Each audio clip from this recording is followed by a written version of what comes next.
Perhaps we need some outside universal threat to make us recognize this common bound.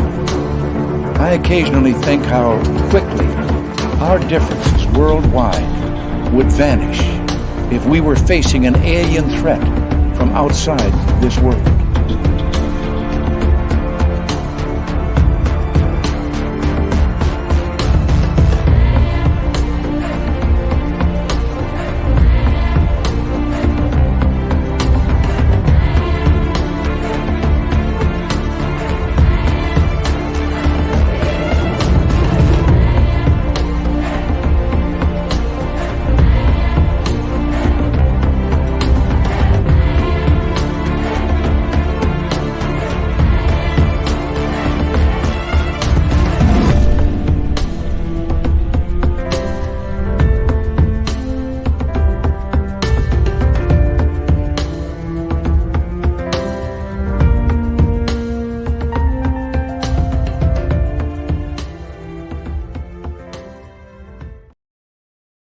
Good evening and welcome to Spaced Out Radio tonight. My name is Dave Scott. Always appreciate earning your listening ears as Geraldine Orozco is our guest tonight for the Spiritual You.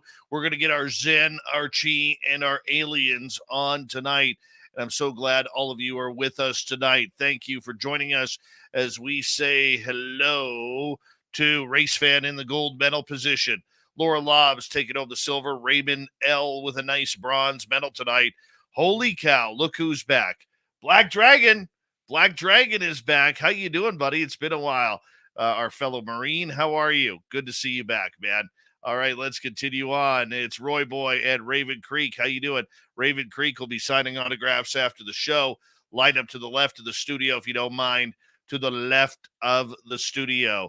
Continuing on, hi, Dutch Hank. Good to see you. Cashew, D. Cypher, what's happening?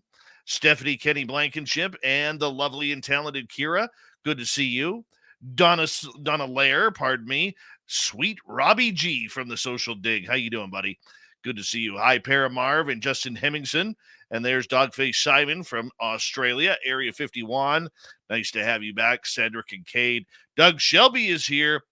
The Doug Shelby has arrived, which means we can officially start this show.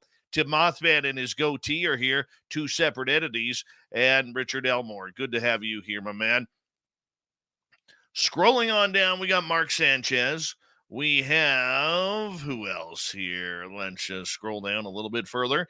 Well, there's Nikki from Seattle. Golly gee, there's Nikki. Toe Tag, what's happening, man? Good to have you here. And let's see who else. Philip Baca, Lady J. Homestead, welcome to SOR Chat. Amy, Vegas. Oh, we love you, my dear. I hope you're doing well. And by the way, thank you so much for the couple of aliens that you sent me. I got them on a shelf upstairs, and they'll be moving down into the studio here very, very quickly. But thank you for the love. I really appreciate it. Amy, how are you? With two E's on the end. Sycophia, Science Melinda, James Weston. Good to have you all here. Mama Catherine, mwah, to you. I love you, my dear. I hope you're having a wonderful night. And who else do we have here? S. Vermette, thank you for joining us. Les Paul Holland, he's strumming away for us. Monica, good to see you. And just another guy named Harry, thanks for coming on in. Cat Chaser, where have you been lately? Where have you been? Thank you for kicking off the Super Chat tonight. The Super Chat is a wonderful way to support what we do on this show on a nightly basis. So thank you so much. Bryson's Folly, good to see you. Hi, Alien Universe. Word One Ist, good to have you here. Camille James Harmon, how are you? Beautiful. Good to see you. And who else? We got James Weston, Luscious Jewels, and the lovely Kira following up with a lovely super sticker. Thank you, Kira. Much love to your blonde hair. All right, let's go here. Start the radio side so we can get Bill WD-40 into the chat room to lube us up for tonight's show, because you always want to go into a show nice and smooth. All right, who else do we have? We have Toe Tag. We have Pixie Lara, Crystal J, Jessica W. David Page, Alien Universe, Applesauce, it's been a while. How have you been? Ozzy, how's it going, man? Night Gazer. Evan Walters, you're pissing me off already, just like you did on the weekend. Gizmo, Nancy Thames, thank you for joining us. Chillgasm, thank you for coming on in. Bonjour, Pascal. Comment ça va? Boy, do we have some stories for you, Pascal. Oh, yes. Oh, yes. Remember? Yeah, you'll have to call me. Ozzy Ange, nice to see you. And Verpine CS, thank you for joining us. Bobby Farron. And where are we here? Chris Teen, thank you for coming on in. Vash the Impaler. I'm running out of time here. And Big J, what's happening? Phil the Stalker, good to have you here. And yeah, Doof, Paranormal. Welcome to SOR Chat. Here we go. Horns up.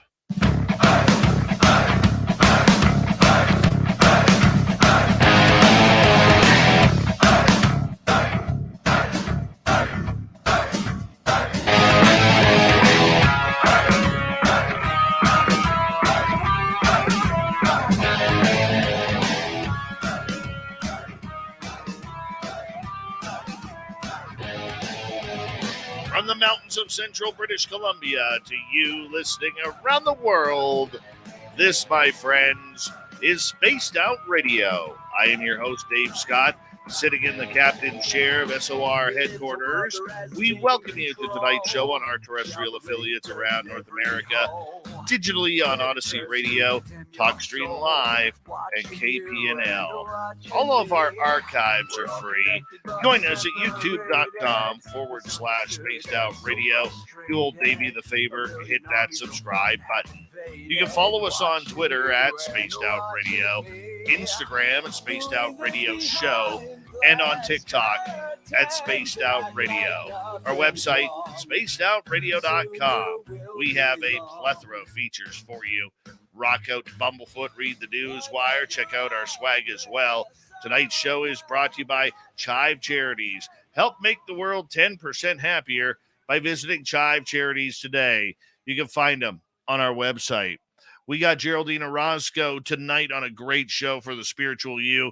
We're going to get into our Zen, our Chi, and many other things that kind of pop your way.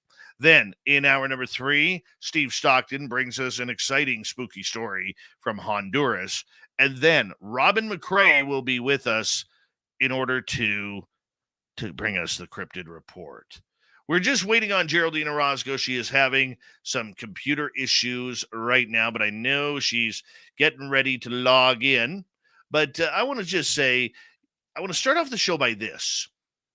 Okay, because I had something unusual happen recently, and I've kept this quiet because I promised these people, I got to call them these people. Okay, I have no other reason to not call them these people.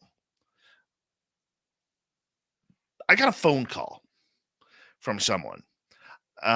They were recommended to get a hold of me by Dr. Michael Masters, who you've heard on this show before, the man who believes in extraterrestrials or time-traveling aliens. And how do you put this? Because I have to be careful. I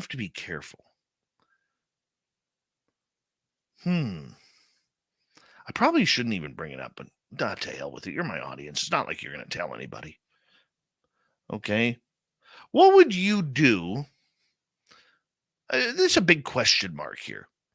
What would you do if you got a phone call from a company wanting to learn about extraterrestrials? I can't say what the company is about. I can't say what they do, where they're located. Not that I've signed an NDA, because I have not. But there's got to be some secrets here.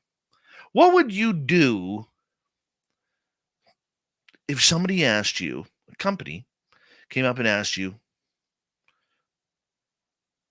what do you know about ETs and aliens? How would you answer that? What would be your answer?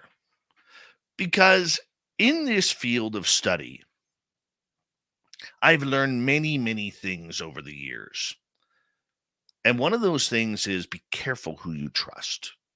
Be careful who you talk with. Be careful who you share information with. Because number one, there's always a good chance someone's going to burn you and use your information for their own wealth. Number two, there's always a chance you get cut out of the story, which has happened to me. Number three, what would you do about vetting them?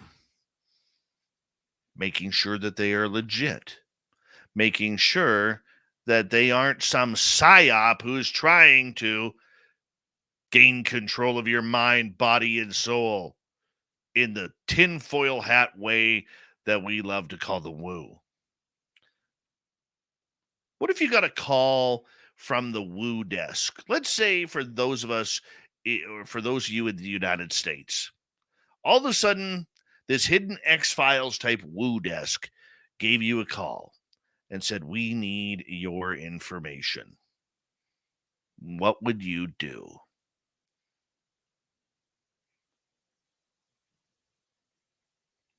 I'm curious. The reason why I want you to think about this is these questions are actually being asked out there. Okay? They're actually being asked. And they are actually looking, there are companies out there looking for people who will help them advance in the UFO field. See, here's what I'm learning about a lot of these companies. They have a lot of scientists, a lot of researchers, a lot of tech geeks, a lot of people who can build computers and build impressive things. But they don't know how to find the UFOs or aliens or the monsters like Sasquatch or the hauntings that are all around us. So here's what I think is happening. I think what we are I think we are going to be seeing a lot more of these companies around the world start trying to develop technology that's going to help find the woo. Is it a good thing or a bad thing? It's yet to be seen. But you see, the experiencer, those who have had multiple experiences, I'm not talking the person who has seen one UFO, okay, and that was like in 1986. I'm not talking about that person. I'm not talking about a person who has, pushed the limits on ghosts or anything like that. No. These companies that are out there right now, okay, they're starting to learn that the phenomena is everything, just like we've been telling you. These companies want to know how to develop the phenomena.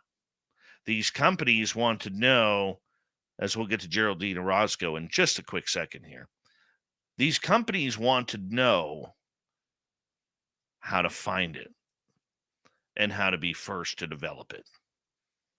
Develop what is it? I don't know. Dave is not a techie guy. But I'm telling you right now, there's a tech race going on. It involves UFOs. It involves the phenomena. And we could be in the possibility of seeing something really cool happen. So the question once again to you is, would you take that call? Geraldine Orozco is the owner and creator of Bay Area Meditation in San Francisco, California. She is literally one of my best friends in this field, and she always has a nice pair of shoes on to host this show when she comes on with us for the Spiritual You. Geraldine has been doing this for the last number of years after her own experiences in the early 2010s led her to drop her corporate life to move into the practices of healing and ET contact. She is now one of the biggest names in the field. She joins us once a month for the Spiritual You. Her website, GeraldineOrozco.com. Geraldine, it is always a pleasure to have you here. You are looking stunning as ever. How have you been? Hello, I'm fantastic. Thank you so much. I apologize for the delay. Had a little emergency there, but I am so grateful to be here every month, Dave. Thank you for your friendship and your love, and it's such an honor to be here as always. Thank you. I know, I know. Every month you give me this little bit of a heart attack, but that's okay. I don't mind. I don't I mind. apologize. How have you been? What's new in your world? Fantastic. Thank you so much. I am so wonderfully putting together some amazing courses. I've decided to work a little more closely with opening this information, especially about ET contact with everything that's happening. And we have had some incredible courses over the past couple of months that really excite me. Today we had a channeling class, and people connect with their interdimensional beings, with their guides. And with everything that's happening right now in the UFO community, there's so much to talk about. And there's so much that we need to begin to unpack. So I'm really excited to touch the ET topic with you today, and dive deep into that. Oh, yes, yes. I asked a question right off the bat while you were getting set up, and that would be, have you ever got the phone call? The phone call being, we're an XXX type company, XXY type company, whatever, looking into UFOs and aliens, and we need your help. Have you ever got that phone call? Wow. From clients, yes, that are having contact experience, you mean? No, I'm saying from, say, sub corporate tech or someplace like that. Oh, well, I have had some projects with some companies, not government, that were interested in learning more about the ET topic. But yeah, so well, and not to the level that you're probably talking about. So no. Yeah. Would you take that phone call? That phone call? Absolutely. Yeah, absolutely. I mean, I definitely work with people that are more curious about the topic in a more serious manner. I think more people are talking about their experiences and coming forth with them, and the conversations that are being had at the office or these corporate environments are definitely more open to the topic of interdimensionality. So, I think this is baby steps. I think we're at the beginning of, having these major openings of conversations, but I think we're on our way there. And I would be very happy to take that call because this is what I do with individuals, you know, all the time working with my clients. So, yeah. That surprises me that you would, because I'm never sure. I got my first phone call.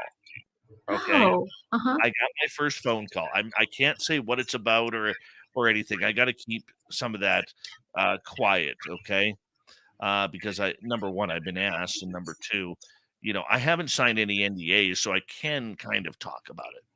All right, but I got my first phone call asking about UFOs. And when they saw heard about my experiences, they heard about the show, they checked out our guests, they became very excited and wanting to chat with me. Oh, So all I'm saying here is, would you take the phone call? Would you listen? Would you pick up that phone and say, okay, yes, you want this from me, but what about me? What do I do here? So I'm kind of curious about that. Who would take the yeah. phone call and who wouldn't? I would be happy to take the phone call, as long as Well, I think in this process of understanding interdimensionality, we kind of have to move past our preconceived ideas about it. And that's probably something that will take a few years for people to break and to get kind of, discernment in their own way that they perceive these experiences. But once we break the ice and start having the conversation about it, I think that, there's a lot to learn there. And we're learning about our humanity, we're learning about ourselves. I think with artificial intelligence, we are having a taste of this powerful intelligence that exists outside of our human minds. And yeah, it would be wonderful to hold space for that. I wouldn't be afraid of that at all. I love your answer. I love your answer. Thank you for that. All right, Geraldine, there has been, as you stated coming into the show, a lot of talk recently, especially after the latest hearings about experiences, what people are going through. Aliens are here. We have their craft, we have the bodies. We're starting to bring the extraterrestrial hypothesis into the conversation now. And for you, oh, you made everything okay over there? Yes, I'm so sorry. Sounded Yes. like you dropped something. But now that we are starting to get into, very slowly but surely, the extraterrestrial conversation, what is your thoughts, number one, on that talk finally opening up at the last government hearings? But number two, the fact that people are now starting to realize, whether they're supporters of these topics that we talk about or not, that there is a greater chance than ever that we have extraterrestrials within our midst. I'd love your comment on that. So much to say because this hearing was something very special, very important, and it is the beginning of major transformation for humanity in so many profound ways. There are three main areas that I am mostly going to be very focused on observing to see what unfolds as a result of this hearing. Number one, I want to know, first of all, what will the government, how will they respond, and how will they uh, make aware or bring their awareness to the topic of people literally being murdered or taken out as a result of coming into disclosure or discussing the topic in previous years, because that is something that many experiencers around the world have also experienced from the military, certain resistance in coming out and talking about these topics. And it's something that creates a sense of fear and intimidation in being able to speak truth. And I think that that will, well, I don't know. We'll see how they handle that, right? And I'm going to keep a close eye on that because it's interesting just to see what they're going to do with that information. From the other side, experiencers need to share their experiences openly. Okay, hopefully, this is an invitation for people to be able to say, okay, the government admitted so many things that are key here. Technology, advanced technology, which is something that is, I am very, very looking forward to see the response of the scientific community, what they have to say about the biologics as we begin to understand our genetics, as we begin to see the future, how our evolvement and what it means for the human race for there to be external biologics in our environment. So I really look forward to hearing the response. And I also look forward to hearing from the scientific community in regards to the physics that we now have to broaden our mind. We are breaking our minds from the construct of physics that we once knew into another realm. And there are many scientific discoveries that have happened over the past month that complement this topic about a strong foundation into the realm of quantum physics, supporting evidence for quantum realms, and the discussion about our interactions and navigation of those quantum realms. So there is so much here. This is a paradigm changing. We are changing. The world is changing. And we essentially, we want to work on ourselves so that we can meet the new collective vibrational frequency that is being created, because this hearing will create a ripple effect in the world for many other people to begin to talk about the topic and other governments as well. And it's necessary because of the kind of technology that we're going to be seeing emerging after this conversation. It is clear that there is also reversed engineer technology that we're going to be hearing about pretty soon. And it's also clear that we're going to be hearing about, what it means for humanity, that we have other advanced intelligences that we perhaps have been in interacting with. It'll change the way that we look at this universe. It'll change the way we look at ourselves. So for one, I'm very excited about it. And we're going to talk about the spiritual part of it in a minute, but I'll put that out there first. Well, one of the big things that I'm very interested in learning from you tonight is how this is going to advance the experiential side in the conversation.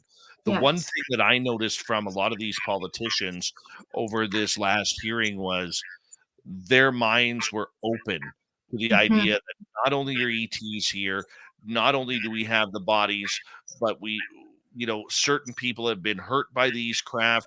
We're hearing about abductions. Okay, even though the word abduction never came up in the conversation, we do have to be clear about that. But the conversation is very much starting to open and starting to advance. How do we, as experiencers, in your opinion, open up that dialogue without sounding like a bunch of tinfoil weirdos who have had too much crystal meth in our life? Well, I think with this hearing, we don't need to. I think we need to move away from the idea that we're even tinfoil weirdos, because this hearing has really established for us, and I mean, even reports from the scientific community, such as Avi Loeb,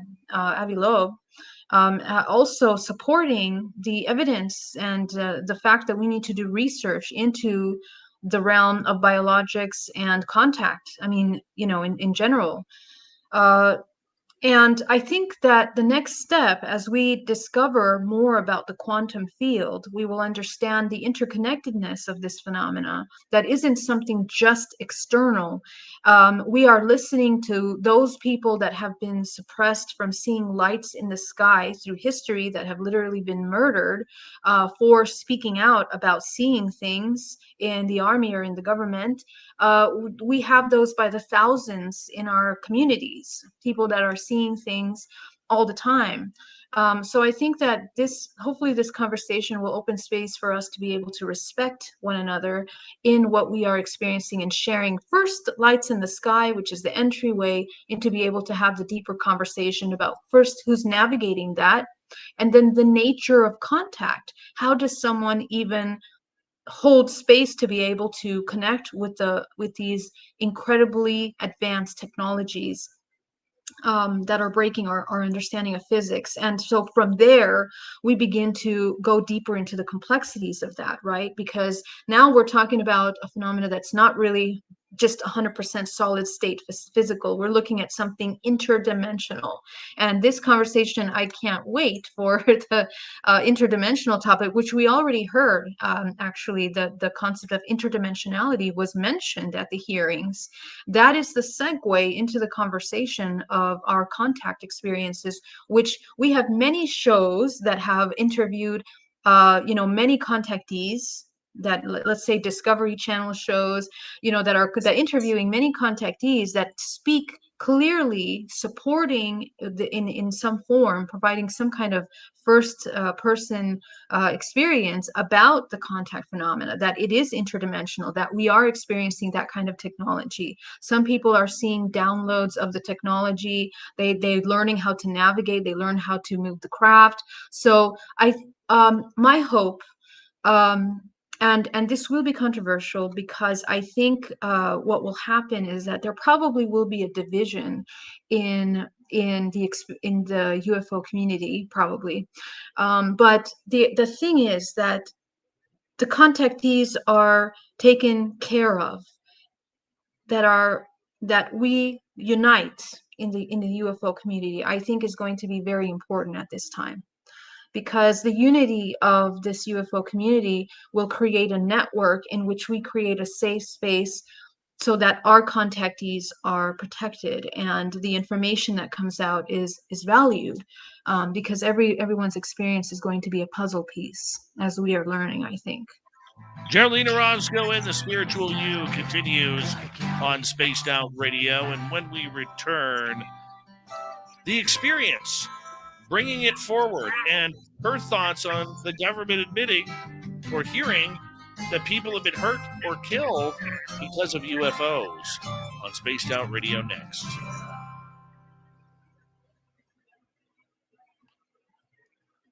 Little Tommy Fessler, I did post your super chat, my man. I love the plaid. I'm missing the plaid. I should run upstairs and get some plaid for you. If you wish, I will do that. Uh-huh. Hi, Marlena. How are you?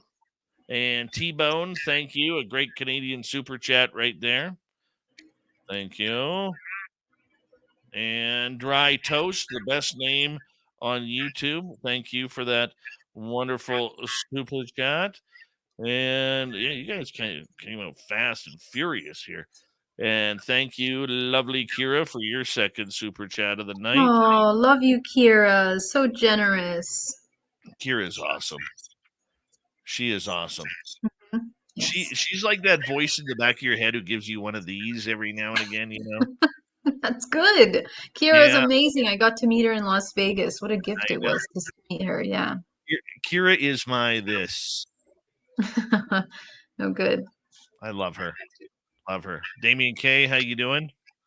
And who else? D. Henderson, good to see you. Brown Dwarf, thanks for coming on in. Yes, if no boom. Yes, my Marvin the Martians are hidden here. I think there's right here and right here. Oh, so cute. Yeah. Yes. So where are you? You look like you're in a hotel room. No, I'm in my new place, actually. Move. Yeah, I moved, and it was quite a fiasco, actually, but it was actually wonderful. Divine timing and perfect location. So I'm really happy where I am now. Yeah. Nice. Yeah. Nice. And you look happy. Yes, very And happy. your hair looks fantastic, as per Thank you. usual. Thank you so much. You too, Dave. How are you doing? What's new with you? I haven't seen you in 2 months. I know. I have been quite busy. There may or may not have been a camera crew up here a week and a half ago. There That's may or may not have, exciting. and there may or may not have been some extraordinary experiences that were caught on those cameras. And now we just wait for the editing to happen and see where that goes, or if it ever enters the universe publicly, which I do believe it's going to.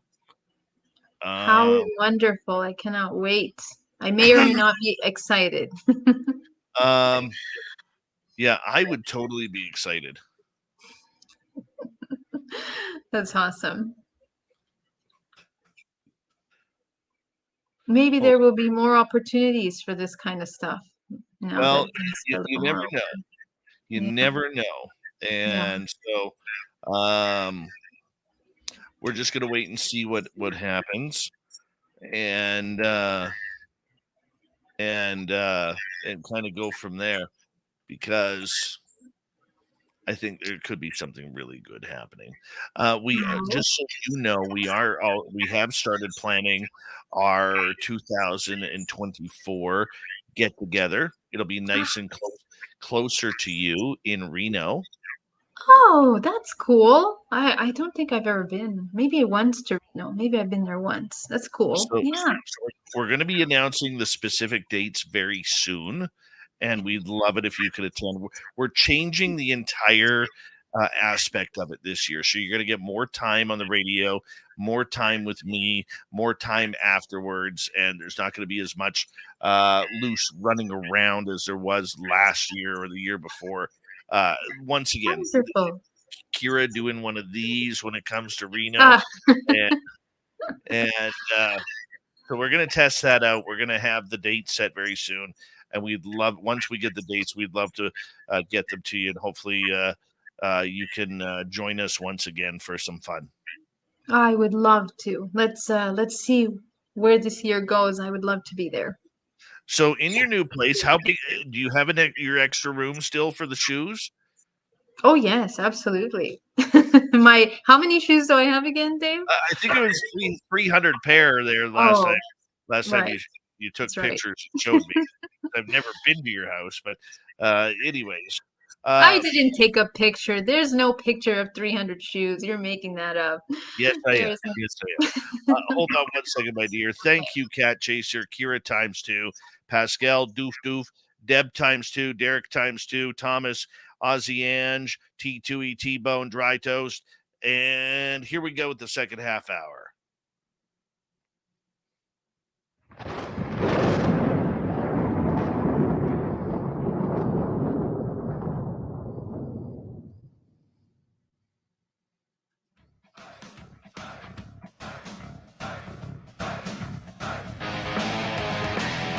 Second half hour of Spaced Out Radio is now underway.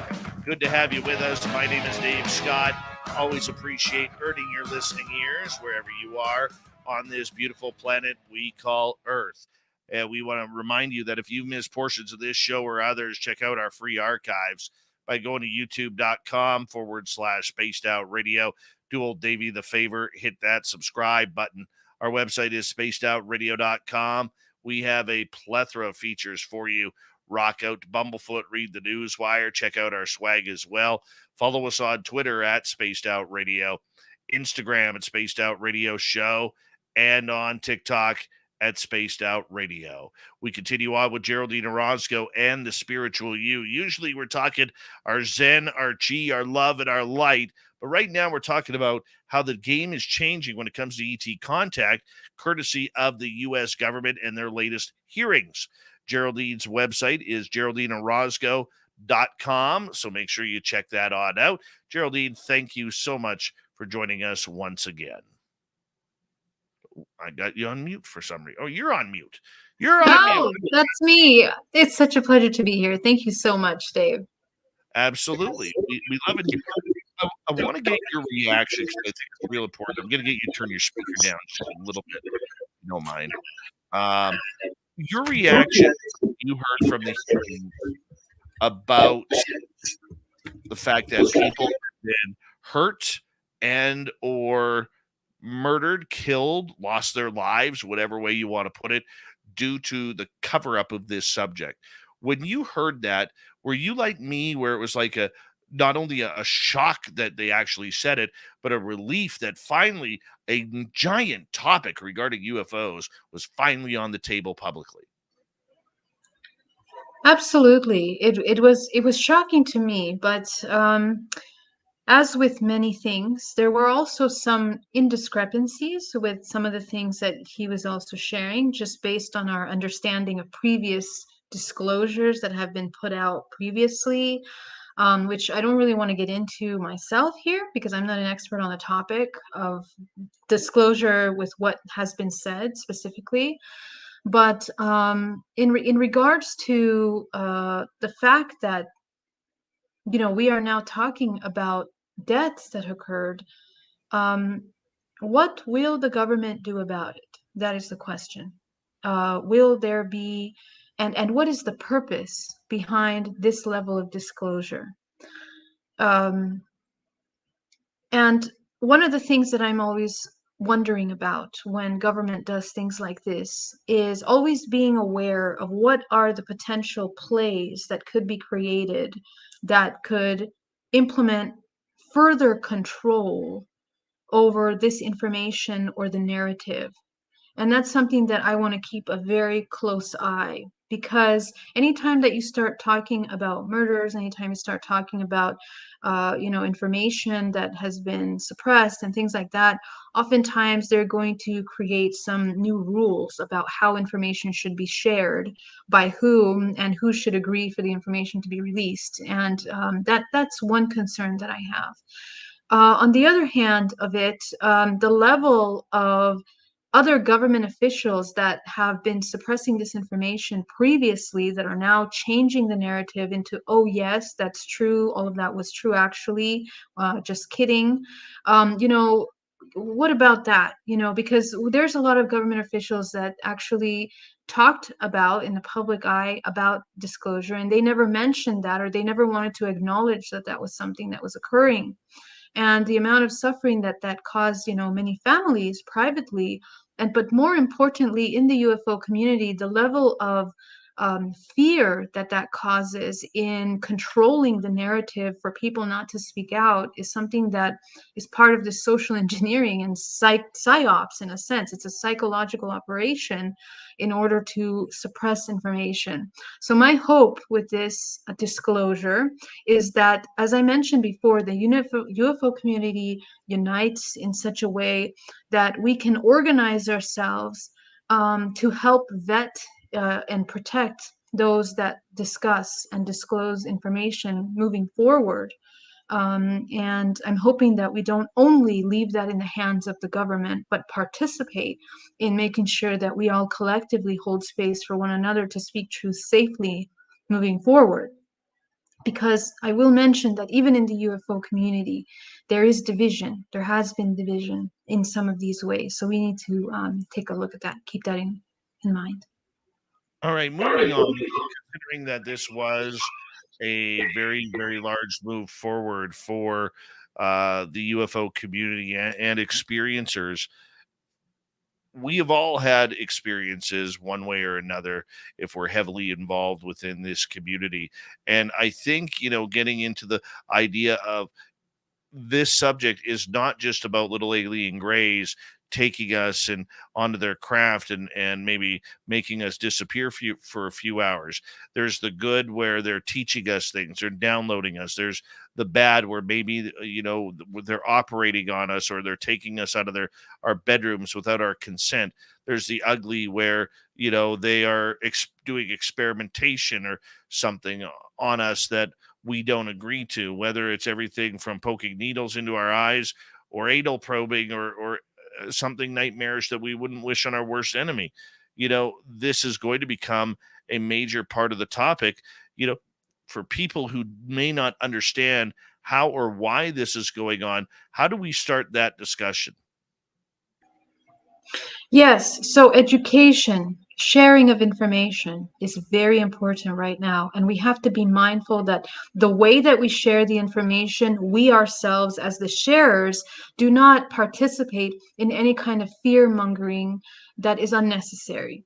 Because sometimes, because of our conditioning and the way that we are now moving out of this phase of ET contact being a fantasy. Remember, humanity is going to have to change their mentality. Neural pathways are going to have to change into a new way of thinking and seeing things. The government is having the discussion of interdimensionality. And essentially, that's a paradigm shift for the majority of humanity. We also need to have the discussion of how it will impact religious understanding. Okay, that's another thing that's going to also change our understanding of religion, the understanding of our existence, essentially things that we're going to have a conversation about. So we need to gently, first of all, what we're going to understand, because the nature of this contact is interdimensional. There will be more science and information about that will be disclosed over the next couple months. We're being catapulted this year into next year into major advanced technologies. We already have a lot moving in the artificial intelligence area, and it plays a major role in disclosure. They have to happen hand in hand, because when you have artificial intelligence with that level, calculating of level in intelligence, you cannot suppress these major things that are like the elephant in the room, that are already being experienced by millions of people around the world. So, many things are going to come to the surface. So we're going through a transformation. The education that we're talking about essentially is sharing of experiences in a humble, loving, sincere way, where we understand how cathartic it is to speak our experiences, to share with one another as a human race, almost as if we're a community of humans that are experiencing the other, which is these interdimensional experiences. And as we go deeper into learning the topic, the key points of interdimensionality is actually that the human plays a major role in the way that they're experiencing things. There is very much the governmental element of it, and I believe that the government influence within the ET abductions, or we talked about screen images in my labs and things like this, the interference of the government in these experiences that are cloaked in ET contact is something that we need to educate for people to understand the difference between those. Because a lot of the ET contact that is intertwined with these government programs are actually quite parasitic, that do create a tremendous amount of trauma, okay, in the physical, sometimes paralyzing ways. On the other hand, interdimensional contact has impacts, but not at the level that these military abduction type scenarios are having. Okay, so we need to learn about that, and also we're also, our own community is also going to learn and get clear about these things as more becomes uncovered, and as we get clear about ourselves, what we're experiencing. ET contact is very personal. It's very individual. And you know that I talk about the origins of DNA and how we have our hybrid seeds of our own contact information encoded in our DNA. And it plays a major role in the kind of contact that we have. So we have to talk about that. We got to talk about the mechanics of the human and their participation in interdimensional experiences.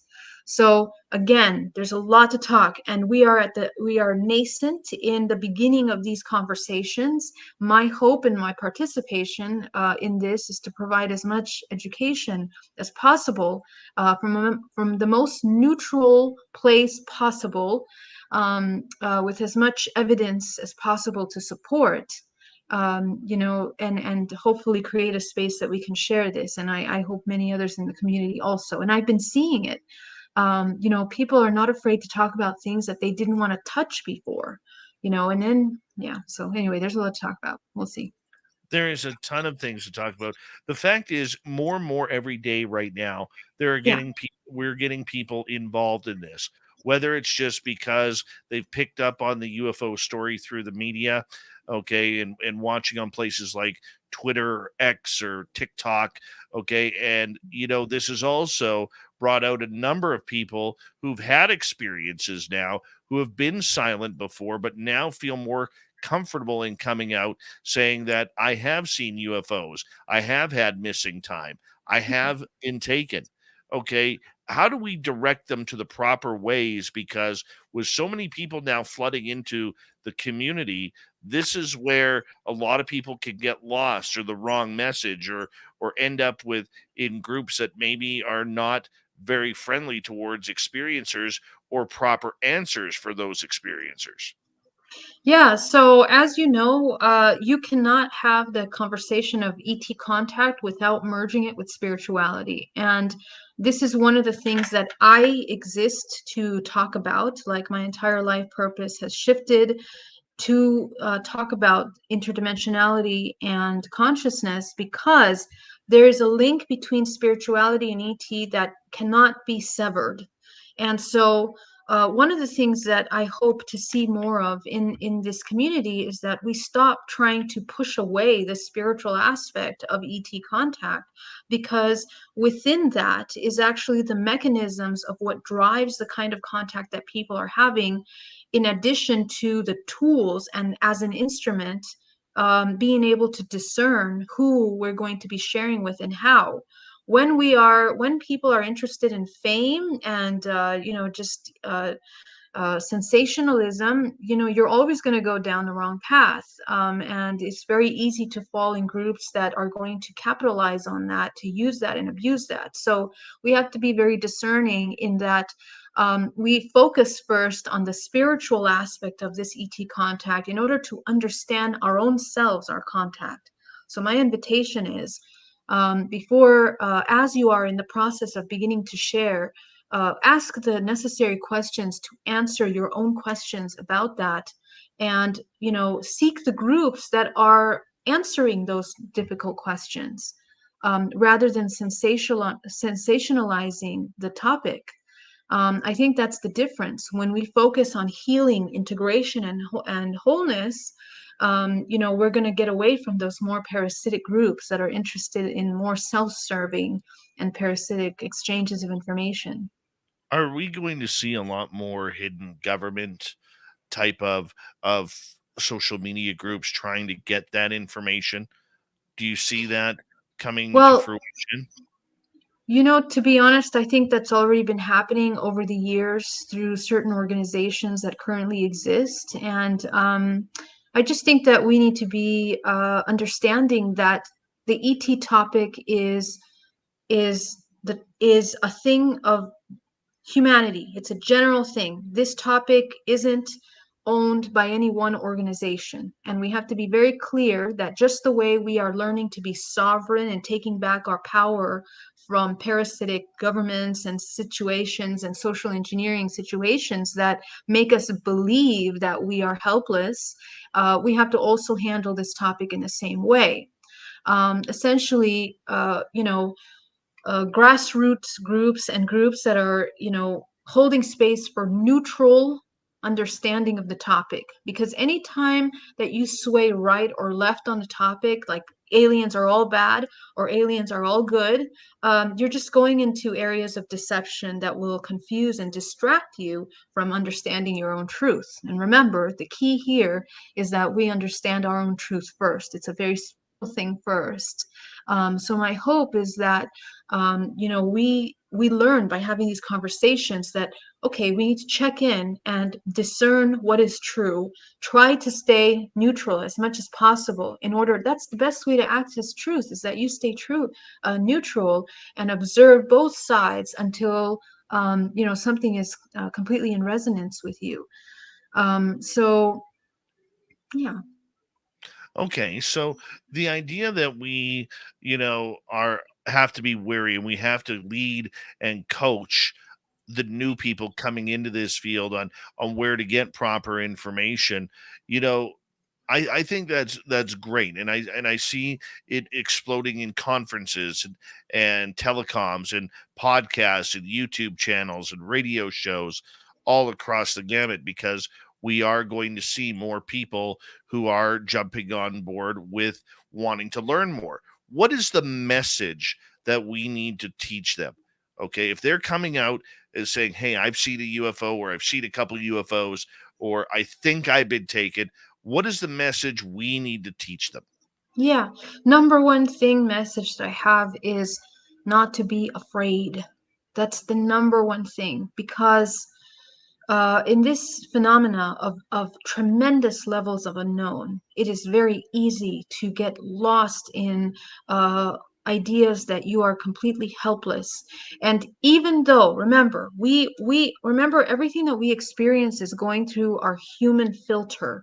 And when we're dealing with aliens and beings of a higher intelligence, um, we feel very powerless to that level of intelligence, in the same way that people are feeling powerless to AI.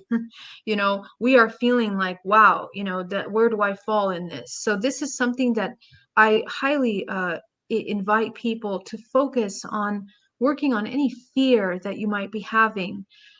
Do the shadow work necessary to create a strong internal foundation of discernment and intuition, in order for when you uncover more information, again, you come back to that 0 point. ET contact, and this is something that I want to be very clear about, is not something external. It is something internal. It is interdimensional. And interdimensional realms can only be accessed through the vibrational frequency and the fields of our internal world. And this is something that will be understood in mainstream eventually. But those of us that are here in the community, we have to remember that and tell our friends that, so that we can begin to move away from victim mentality or powerless ideas. Because how you master the interdimensional realm is through the physical body. It is an instrument. Remember that these beings, they merge with their technology. They navigate crafts telepathically. That level of mastery is what we are evolving into, as a collective race. And in order to do that, we have to learn ourselves. We have to learn how we function. There is an art and a mechanism to work to utilizing this human body. And one of the biggest tools that we have is our intuition.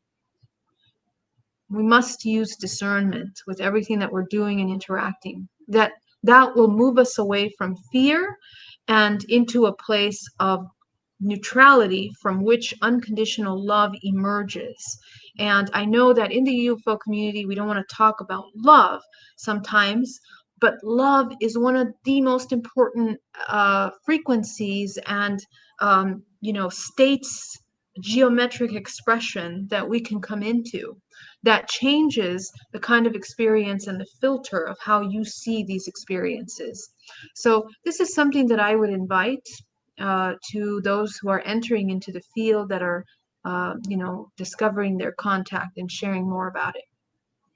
No, I would agree with you on that. And is it different though for people who believe that they have had hybrid children? We got about 3.5 minutes to go. Yeah, This, because this is where, when you get into hybrid children, when you get into my lab type situations, this is where we hit that edge of reality into the sci-fi and unknown that we believe is happening, but we're not too sure. For those who've experienced it, it is all too real. Okay. But for those who haven't, it's hard to comprehend. yeah.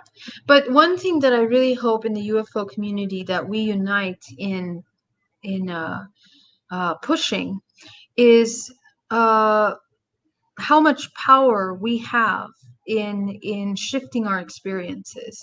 Because in the same way that I can cloak myself from connecting with anyone, in regular everyday life, we can utilize these tools, these multidimensional tools, with these kinds of agencies that try to interfere. And this goes deep into the metaphysical things, but the hybridization program is going to be a very major topic that we're going to be touching in a few years' time, as we move into a DNA centered human race.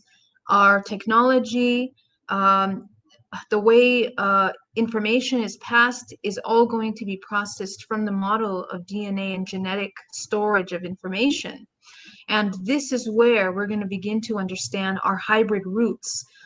The fact that the scientific community is talking about the biologics, and the fact that we need to understand our DNA deeper, is the entryway into that conversation. And it'll open up the conversation of hybrids. All of the thousands, millions of contactees that have had hybrid experiences, we can begin to support that, hopefully from the medical, psychological,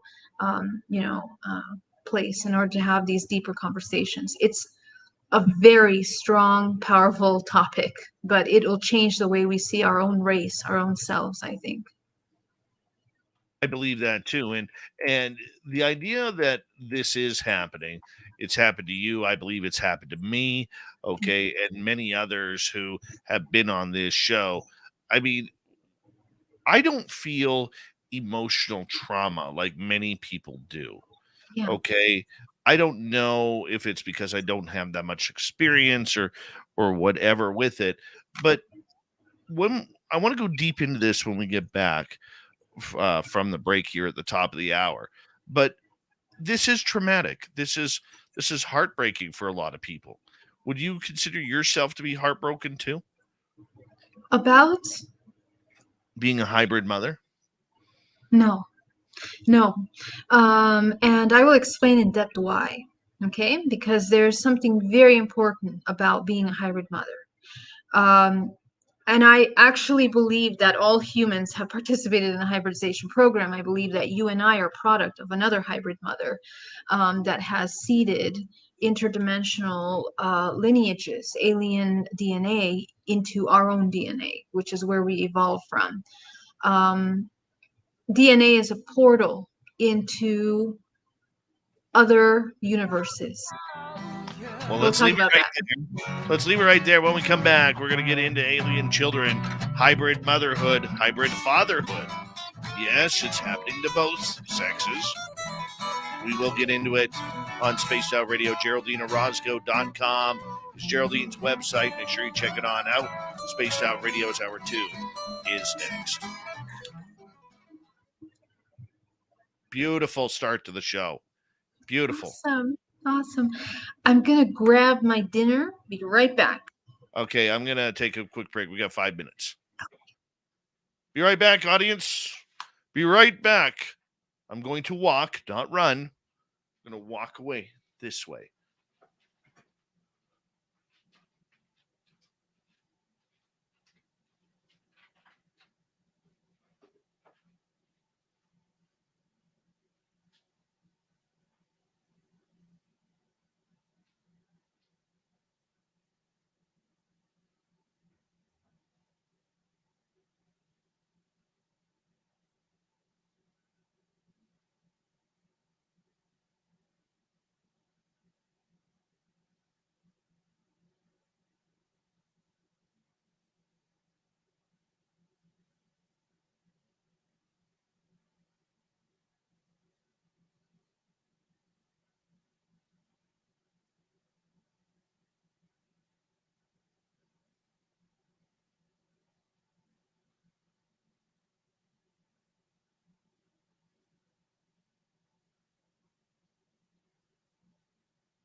I'm back.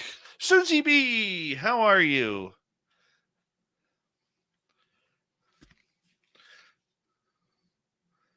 Who else has showed up? Gizmo.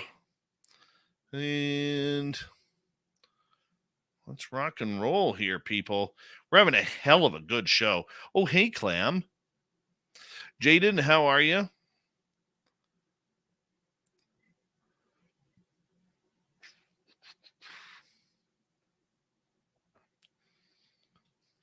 Is anybody else addicted to sunflower seeds?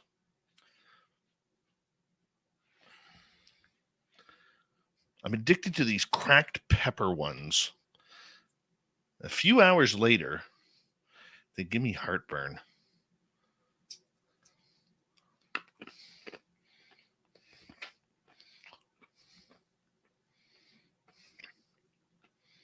No strawberry milkshake tonight.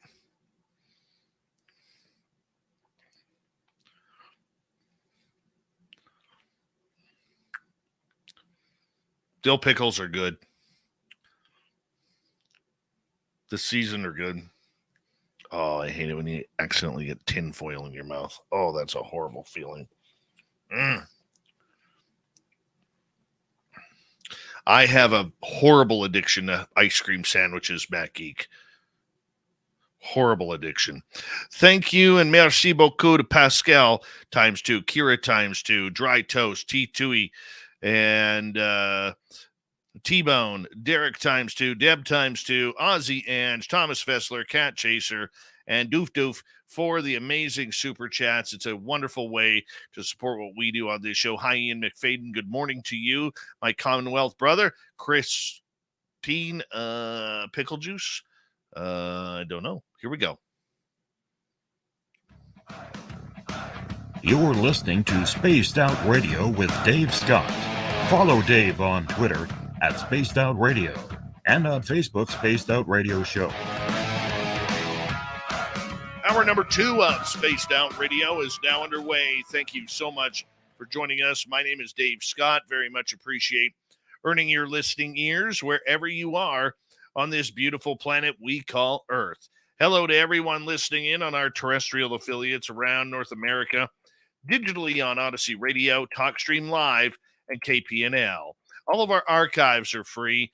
Join us at youtube.com/Spaced Out Radio. Do old Davey the favor, hit that subscribe button.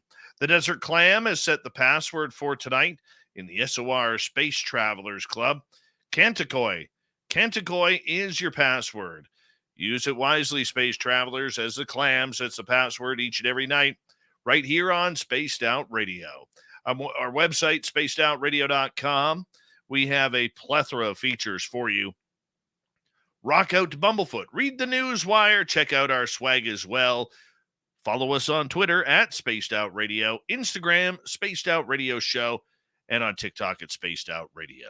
We continue on with Geraldine Orozco and the Spiritual You as we are getting into everything from human hybrids, ET contact, and everything to go along with it. Geraldine will be with us momentarily as we continue on this amazing conversation.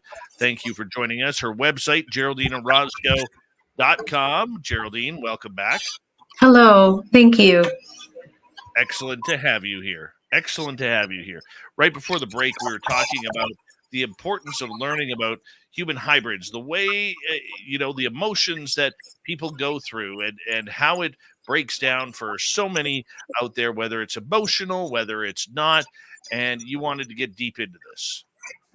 Yeah. So really brief overcap. What is, how do you say that? I forget. What's the term when people say overview or something? Really quick overview. That works. Okay. On the hybridization program. Okay. The hybridization program is the creation of organisms, both physical and non-physical, that are created by the combination of genetics. And the combination of genetics is both human and interdimensional organisms. So what this means right? This is next level stuff, because now we got to talk about how do you create or breed another organism from a physical and an interdimensional being. Well, the answer to that is to understand that you are also not physical, you are interdimensional. And essentially, the hybridization program is something that humans are experiencing since the very origin of time. We could talk about the divine, the immaculate conception of Mary Magdalene, Jesus, and many other beings that were created by the unification of a human and a god, right? The god or the angel that came down in order to create this life. The Book of Enoch, we can go on with those examples, but essentially the creation of human race being hybridized. Essentially, we are a product of that same hybridization program.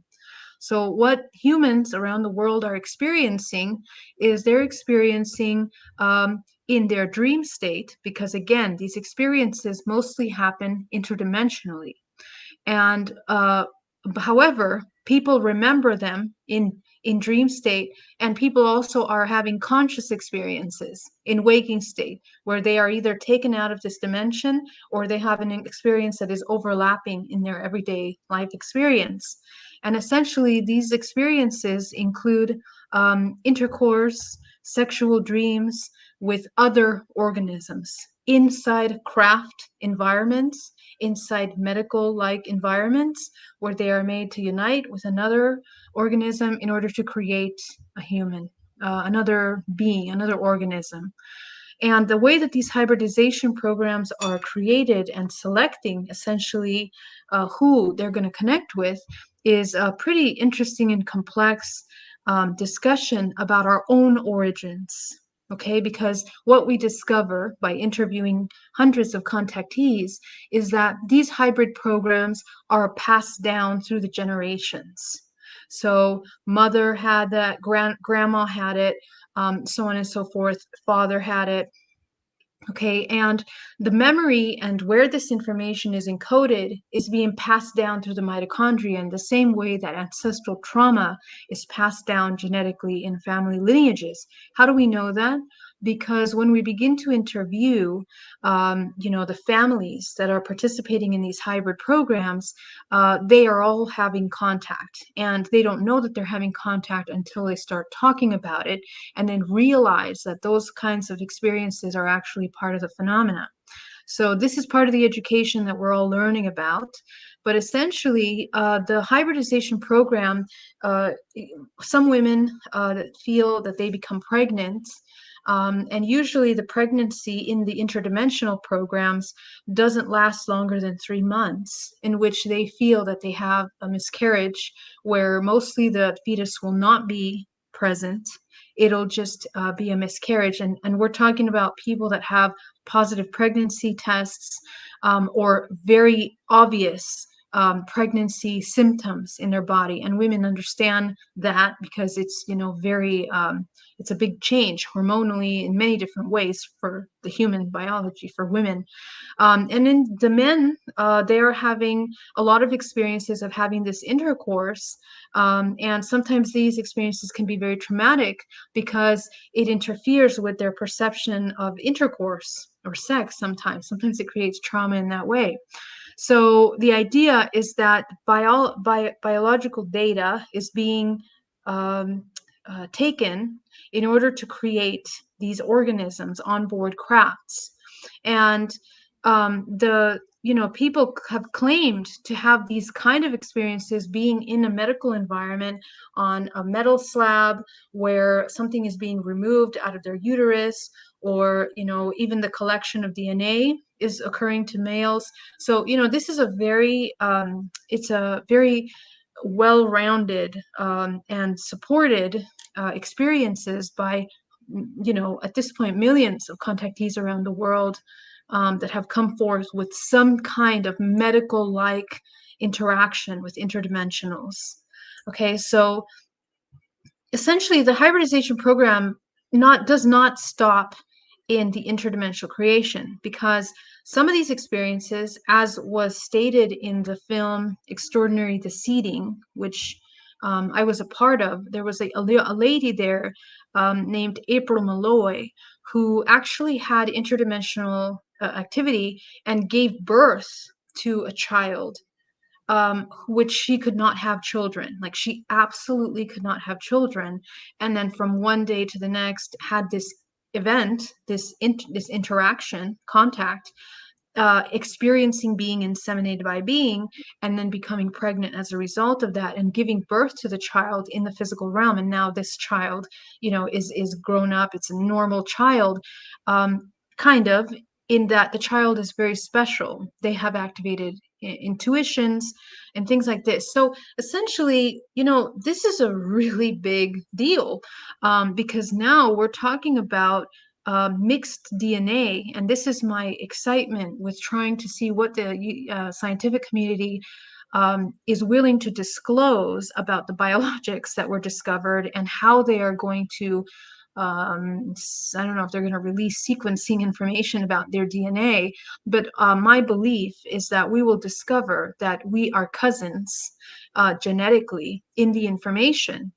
In the same way that we're 60 genes away from a banana, we're going to discover that we are very, similar to these genetically to these other organisms. And I believe that will be a major leap forward in the understanding of the human race, because my belief is, and the research that I do through hypnotherapy and working with other contactees, is that in our DNA, we have our contact history. We have ancestral history that isn't just terrestrial ancestors, human ancestors. They are interdimensional alien species that we have as ancestors encoded within us. And I think many people are talking about that now, because your starseed lineages, now a starseed is like the buzzword. Everyone is talking about being a starseed. You begin to recognize those lineages emerge in your own psychology, in your own consciousness. So I think that this is a major topic that I really, am paying attention to how it's handled, paying attention to what is disclosed, because of course the government also has a hybridization program, particularly cloning programs. And I'm looking forward to seeing how they are going to handle the disclosure of that information. Through the governmental moves that have been done with 23andMe, Ancestry, I'm keeping a very close eye on the genetics uh, uh, department, of information, because there's always in those conferences every year a lot of information about experiments that are already occurring at this time with our genetics in interdimensional awareness. So, yeah. It sounds so complicated. It sounds so uneasy to have that conversation on whether or not this is happening to you, whether or not especially for women who are feeling the symptoms of pregnancy and everything that goes along with that. How does it differ for men? Because we don't get those pregnancy feelings. What do the men go through? Yeah, so the men mostly experience the collection of their DNA. Essentially, the semen is being collected. And sometimes it's through technology. So they'll find themselves on board crafts, and they will not be conscious at the time of being taken out. But a lot of times they will regain consciousness when they're on a metal slab, looking up at lights, looking at these beings around them that are focused on, the sexual organs, and collecting DNA. The DNA can be, the DNA of, their biologic information, but also it can be, parts of the body that are removed, sometimes from the spine. So a lot of contactees that are male will experience marks, or they will just have very vivid dreams and memories of needles that are injected into the body, into the spine, into the genitalia. So these are the kind of things that are being shared by experiencers. And another element of that is the intercourse, because there is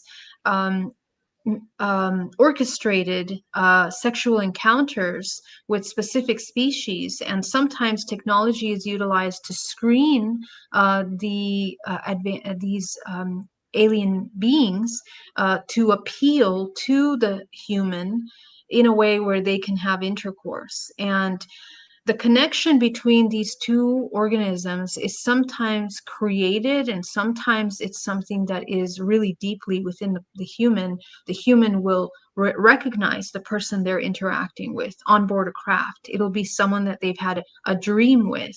It'll be someone that they've connected with, or someone that is a dream attractive person to them, that they're deeply attracted to. So they orchestrate these scenarios in order to create those union, because it's very important. The act of the sexual intercourse is actually a vibrational imprint into the seeding of the egg that is being inseminated at that time. And that vibrational information that is created from the way that the intercourse is done speaks to the health of the organism that's being created. Okay, both in its longevity, both in its ability to splice that DNA into other organisms, or what they're going to do genetically to it, because sometimes they will genetically modify the organism from its original state of conception into something else. This is something that they do in hybridization crafts. And the reason why we talk about this is because this is information that is collected not only from my own personal experience, but looking at hundreds of stories of other experiencers that have been in hybridization crafts, that have been in the presence of these experiences, experiences of giving birth, which is not the way we normally give birth. It is usually a technology that comes in to take out the zygote, and then they're put into, false incubation, or what is it called? Incubation tanks, essentially, that will gestate that zygote. And a lot of contactees remember seeing walls and walls of these tanks of little fetuses that are being gestated. So, and it's not like recent things. I mean, these are things that people have been talking about for 30, 40, 50 years already. Experiencers that have been claiming these same kind of experiences. So, for men, it can be very traumatic emotionally, because I've had some men connect with me that work in very, very high level positions, in the corporate world, that they can no longer have sex because they don't understand, and they don't know how to make sense of these experiences, because not only are they having the intercourse scenario, but they're also having the presentation. And that's the thing that is the similarity between men and women. You have a scenario. So the hybridization program is implantation, insemination, gestation, extraction, and presentation. Okay, so the presentation is when they bring the child and they introduce it to you. And that is a very important part of this program. And it's the one that is most widely shared by experiencers, that they have dreams of children being in nurseries, being giving milk for women. For men, it's like playing with children, these dreams of these strange looking children. So that's a very common part of that hybridization experiences that are being shared. So there are positive and negative, as in with everything, side effects of these experiences. I can see that, and I can appreciate that. I can understand where men are more confused, because with a lot of men out there, we try to be the strong ones, the tough ones, and when we Right. can't understand Yes. something, it's Mhm. emotionally Yes. downtrodden on our ego, on our psyche, because we have no control. Yeah. Yes. And men feel very alone with this topic, because it's not really something that they can share with a partner. I mean, I've had divorces happen as a result of these experiences, where the wife believes that the husband is cheating interdimensionally, and that might bring some humor, but we're talking about lives falling apart because of the power and the impact of these interdimensional experiences. But I want to be very clear that even though we talk about these very serious topics, we need to understand, and this is my hope with the topic, is that people understand the power that they have. Right now, we feel disempowered because we don't know a lot about the topic.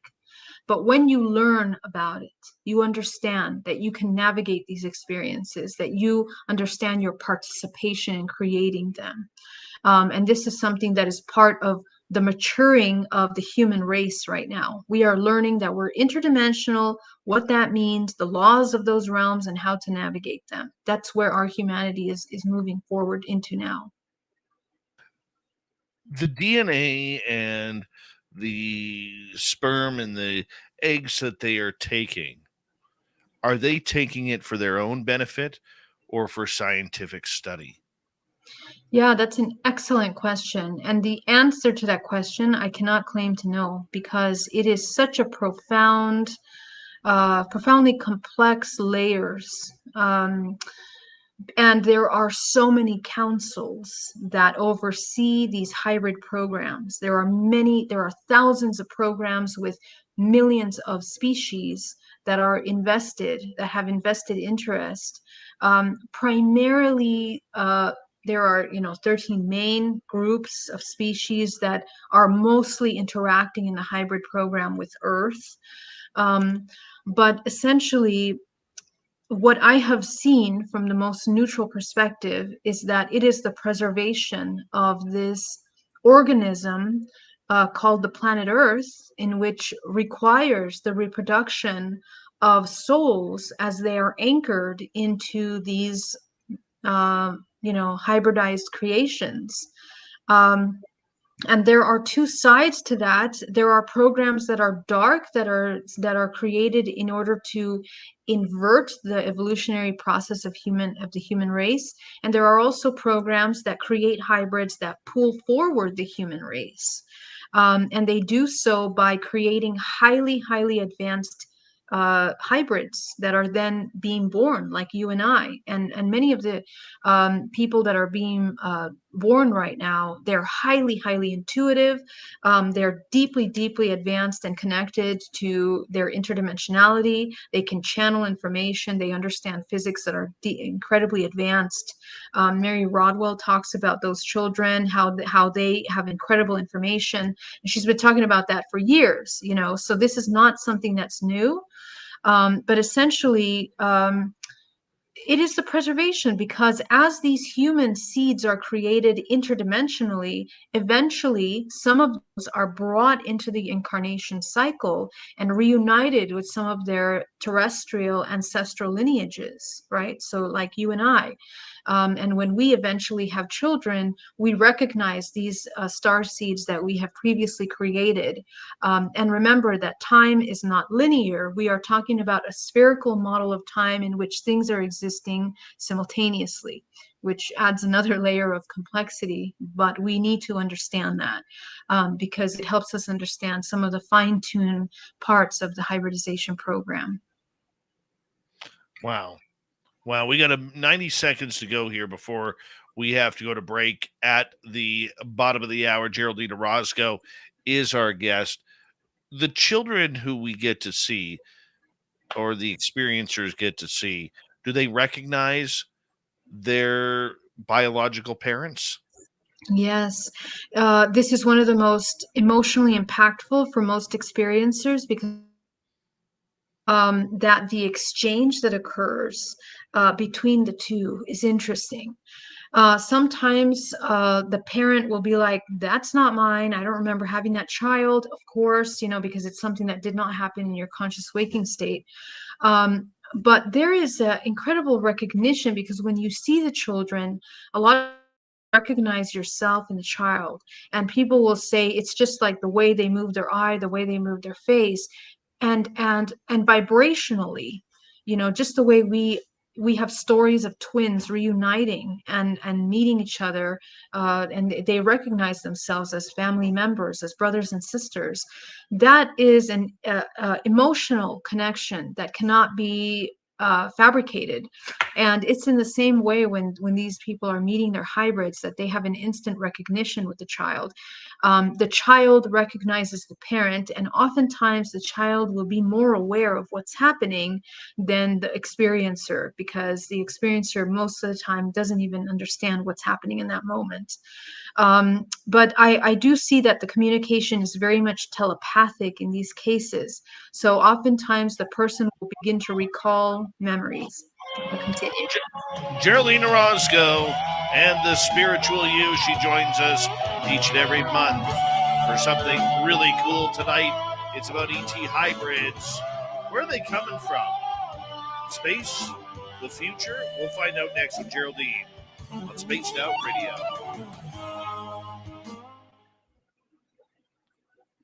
Lovely, Geraldine. Lovely. Awesome. I'm going to Take a break. grab a bite. See you in 4 minutes. Okay. All right. Let's take her out of there. Hi, people. How are you? Hey, if you're new here and you haven't already, do us a favor. Hit that subscribe button, ring that bell, and after the show, leave a comment. Let us know what you think or don't think. No rude comments to our guests or anybody like that, guys. Okay? I know there's only one person. He's already left. All right? I don't care if you believe our guests or not.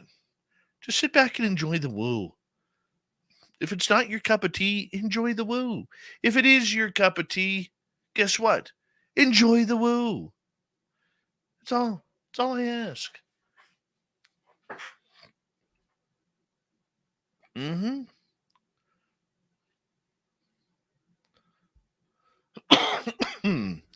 Juliana McGill, how are you?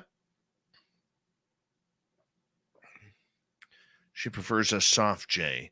Juliana, just like Yimmy Gonzalez. Yimmy Gonzalez, what's happening?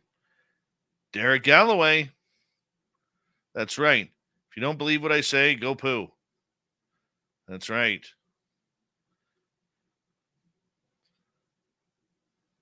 It amazes me. Look, I take these topics very seriously.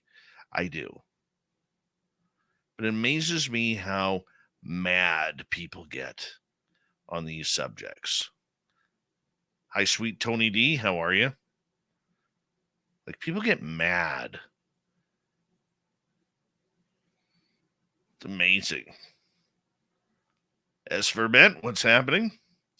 You know what I do when I'm on a channel? If I'm like scrolling around and I'm on a channel that's got some, what I feel is BS woo, I turn the channel. I don't listen to it anymore. I don't even, and sometimes some of you guys are in those chat rooms. You don't even know I'm there.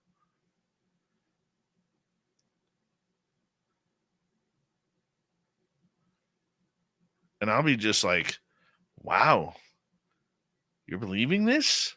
But guess what? I don't say anything because for other people, they are getting something out of that message. But that's okay. It really is.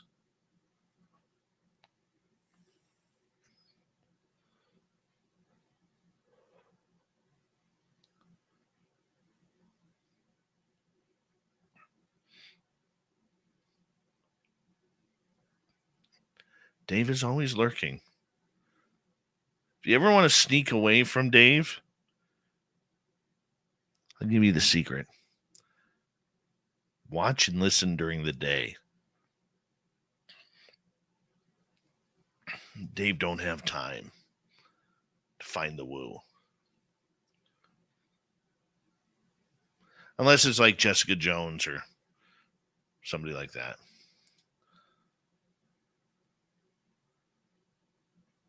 Vinman, how you doing, buddy? Mosquito season almost over?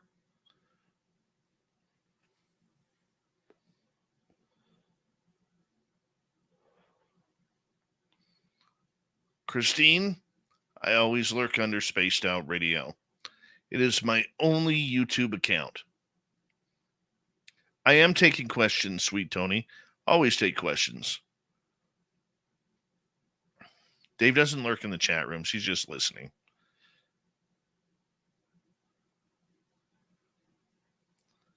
Oh, very nice. That would be a good shirt. Cat, draw something up for me. You're good at stuff like that. Actually, Cat, I want to talk to you about that. Let's talk soon. Cat the Kit. Hi, Izzy Stradlin Beth. I haven't been back to Vegas since the fan party. And that was awesome.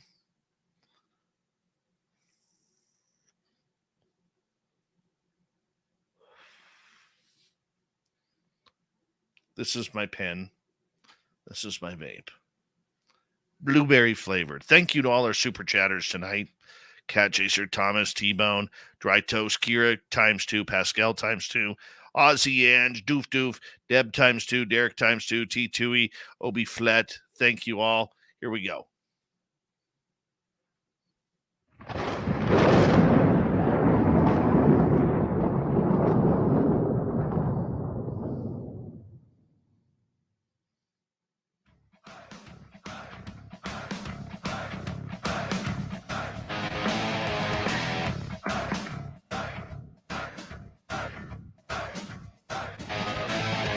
We passed the halfway point of Spaced Out Radio tonight. My name is Dave Scott. Thank you so much for joining us. We really do appreciate earning your listening ears wherever you are on this beautiful planet we call Earth. Reminder to all of you that if you've missed most of this show or others, check out our free archives by going to youtube.com/Spaced Out Radio. Do me the favor, hit that subscribe button. Yep, we got some good stuff on our website too. You can rock out to Bumblefoot, read the Newswire, check out our swag, follow us on social media. We're everywhere. Everywhere. I don't even know. Do we call it Twitter or do we call it X now? I don't know. I'm not going to the Facebook one, though. Not doing that. Threads or whatever the hell it's called. I got too many. I can't keep up anymore. Geraldine Orozco loves her social media. She is all over the place. Intro Alchemy on X. Yeah.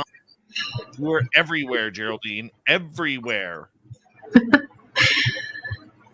Yeah, I heard Twitter turned into X. That's so interesting. But yeah, you can find me at Intro Alchemy. Definitely shout out. So great to connect with you.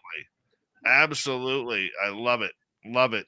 And so we're going to get started here with a couple of questions from our audience, if you don't mind. Great. Mm-hmm. Big J wants to know, what are the rogue ET's role in the hybrid agenda? Rogue ETs. Wow, I would really need to get to understand what that means for you. Rogue? Bad aliens. Yeah, so what that really means, but I guess you mean the ones that are not participating in the hybrid agenda, I'm assuming? Is that what he means, Dave? Well, I think what he means is, some of them aren't too polite with how they're extracting things. Okay, got it. Yes. Yeah, so we live in a three-dimensional plane, right? So this is three-dimensional plane in which we experience duality. So in this dualistic expression, everything has a duality. And it is micro, macro, as above, so below, not only in the very cellular level of our own human bodies, but in the greater picture of universes. And remember, in the universe, we have white black holes that are either contracting or expanding information. So if you take this model of nature into consideration, it's such great expressions. In the same way, these beings are also navigating in these same laws. So there are species that are actually feed off negative or lower vibrational frequencies. Remember that the language of the universe is frequency. So what we are experiencing through this duality is the ranges, the many ranges of frequency from high to low.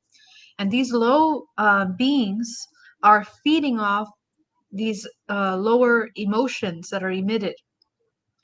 And these kinds of programs are very much interconnected with the darker agendas of this earth, that we are experiencing in the groups of the elites that practice a lot of these negative programs that are abusing children, that are abusing sex. We have human trafficking cycles that are promoting and participating in a lot of these. It's basically like a runway. It's a runway of data. A human is a very important asset because of their genetic information, but also the organism and the way that they function is used in an opposite. It is destructed. Okay, and when you destruct this organism, you can take out a lot of life force, and that's what they focus on. So these more parasitic agendas are meant to create this negative balance in the bigger picture. And we have to remember that I know that's so hard for humans to understand, but our external world is a direct reflection of our internal world. So the longer humans don't deal with their shadow, the more we're going to have these kinds of negative expressions in the collective, because that's the nature of our reality. So you play a participation in which one of these agendas are mostly taking place, because it is the demand. What's the demand? Is the demand of the human race survival? Okay, let's give them more survival scenarios in order for them to continue feeling the feeling of helplessness. Or is humanity coming into unity consciousness and awareness? And therefore, it changes the paradigm. And we are headed in that direction right now. So it's a very key moment right now for people to be aware of where their energy and their intentions are invested. All right, let's move on to another question here. This one comes from Peter. How many newer hybrids are on this earth at this time? Yeah, well, every new child that is born is a new hybrid, essentially. So, of course, we have millions coming in at the time, and there are even more millions that are being created interdimensionally. The ones that are being seeded at this time depend on the number of humans that are existing on the planet. Okay, so there's a certain number of humans that are meant to procreate and seed life into this earth. And there's a certain number that maintains harmony in the organism. The idea that people are reproducing less is actually a natural side effect of the ending of certain cycles of DNA that are more parasitic, and the entering of DNA that is a higher octave. And we see that in the children that are being born. They are highly intuitive, and they are deeply connected with themselves. They are deeply spiritual at a very early age. And this is telling us that we as a human race are also evolving. So remember that I mentioned that the way that intercourse is done will define the kind of organism that you're creating. So even when you are with your partner thinking about bringing a life into this planet, your intention at the time of that exchange plays a powerful role in the kind of organism that will be created. So many hybrids are coming at this time at a higher octave that are pulling forward humanity. Love it. Geraldine Orozco is here, and we're going to continue taking a few more questions. Let's go to the lovely and talented Camille James Harmon, former guest. She was with you earlier today in your broadcast, and she is asking, are the hybrids coming here or staying in their dimension? Yes, excellent question. So I want you to think of something for a minute, that actually you are also interdimensional. And when you leave your body, when you leave the body in astral projection, or when you're in dream state, remember that the experiences that you're having are with fractals of your own self. Okay, when you revisit past lives, when you revisit future lives, when you see your alien aspects of yourself, you are literally navigating dimensions within your own field of your own information. It is the expression, the holographic projection of your DNA, which is encoded all of your starseed lineages. That being said, if you understand that model, hybrids are the same, okay? So each hybrid has their own universe, their own structure, in which within their dimensional layers of themselves, they also have fractals. When we have children, we are a fractal embedded within a fractal. Okay, so our children have our DNA and they have our DNA. We are interconnected with them. When we do ascension shifts, we also can shift their vibrational frequency, even if they're interdimensional. So, what that means is that depending on the intention of the person that created, we can bring into life, into seeding into this earth, we can anchor those star seeds with our intention. We call them forth into creation. That is essentially our own procreation program. Me and you, when we have children, that's the procreation program. That we bring those hybrids in, those souls. We select them based on our intention for creation, the ancestral lineages that we are living in, and what we are looking to participate in the evolution of mankind. That's how they are seeded into this planet. On the other hand, hybrids that stay in other dimensions are essentially, a lot of times they are biologically, genetically modified, because remember that the DNA defines vibrational frequency. So you don't usually, these hybrids have to be genetically modified in order to match the new dimensional octave that we are all existing in. Right now, we are going through a major shift. Most commonly, people say fourth, fifth, but in my opinion, we are going through many dimensions shifting at the same time. So those hybrids are being seeded. And remember, hybrids are not only being created for the Earth, but the other cosmic bodies that are participating in the three-dimensional plane are also being seeded by these hybrids. Awesome. All right, Geraldine. Let's go to Tony in the UK. Good morning, Tony. He's asking, how long has the human hybrid breeding program been going on? And do you think, Geraldine, it's been going on a while? Does it go as far back as the pursuit of humanity? Yes, I do. And the reason why I believe this is because when I deprogrammed my own self in order to access information through my own personal experiences, um, it opened up an entire download and image of information about three main bloodlines that seeded life on this planet. I downloaded information about some species named Anunnakis. I downloaded information about reptilians, about the Orion participation in the creation of hybrids, in the Pleiadian agenda of the creation of hybrids. And mind you, that when I downloaded this information, I had no idea about anything alien. And it wasn't until later that I began to do research to understand whether I had just made all that up, that there had been books and books being written by many generations before me talking about similar informations, not perhaps in the exact same way, but extremely similar models of how our human race has come to be as a product of the hybridization program.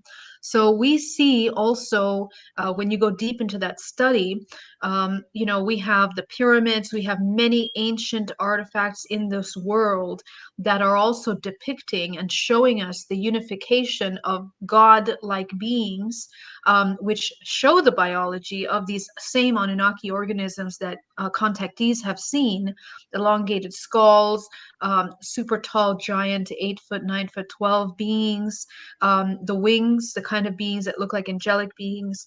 We can go on and on. The reptilian programs, the Pleiadian programs, we are seeing in these artifacts that are kept And we also see it in the art. We also see remnants of that in traces of that information in religion, with the divine immaculate conception concept that is in religion, and the kind of gods and the deities that people are praying to. So, there is so much that can support the concept that we are emerging from a hybrid race. But I think the most powerful evidence is that of the experiencers that actually have contact coming down their ancestral lineage, mother, father having this contact experience, and sometimes they are communicating with same ET groups and they don't even know it. I interviewed the daughter. The daughter says it's a blue being with this color robe. I interviewed the mother, the grandmother. They're all having blue beings that they've been seeing since childhood. So what I discover is that the human race is somehow organized and managed by councils that are made up of many different species that participate in creating the hybridized races. They are our ancestors in these interdimensional realms that are playing a role in creating the human race, supporting it and helping it evolve, in the same way that there are groups that are also participating in the de-evolution of some organisms that wish to participate in that. So yes, the short answer is absolutely yes.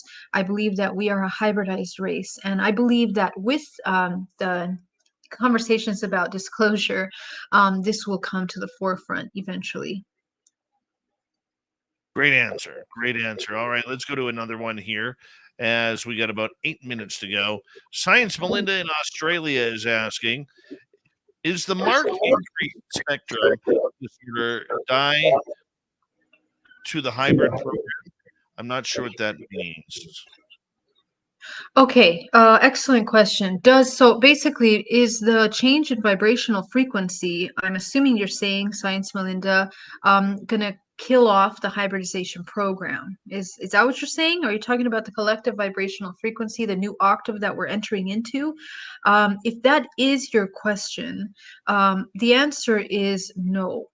And the reason why is because right now, in this current timeline that you and I are sharing, we are experiencing the three-dimensional plane. Now, remember, you are not this body. You are a fractal of infinite potential, experiencing temporarily this life. But and through that process of the experience in this life, there is something called a hybridization program, which uses the genetic material of the organisms of our vessel in order to continue sustaining life in this matrix. Okay, so as long as we are here in the three-dimensional plane, it's kind of the nature of sustainability of this realm.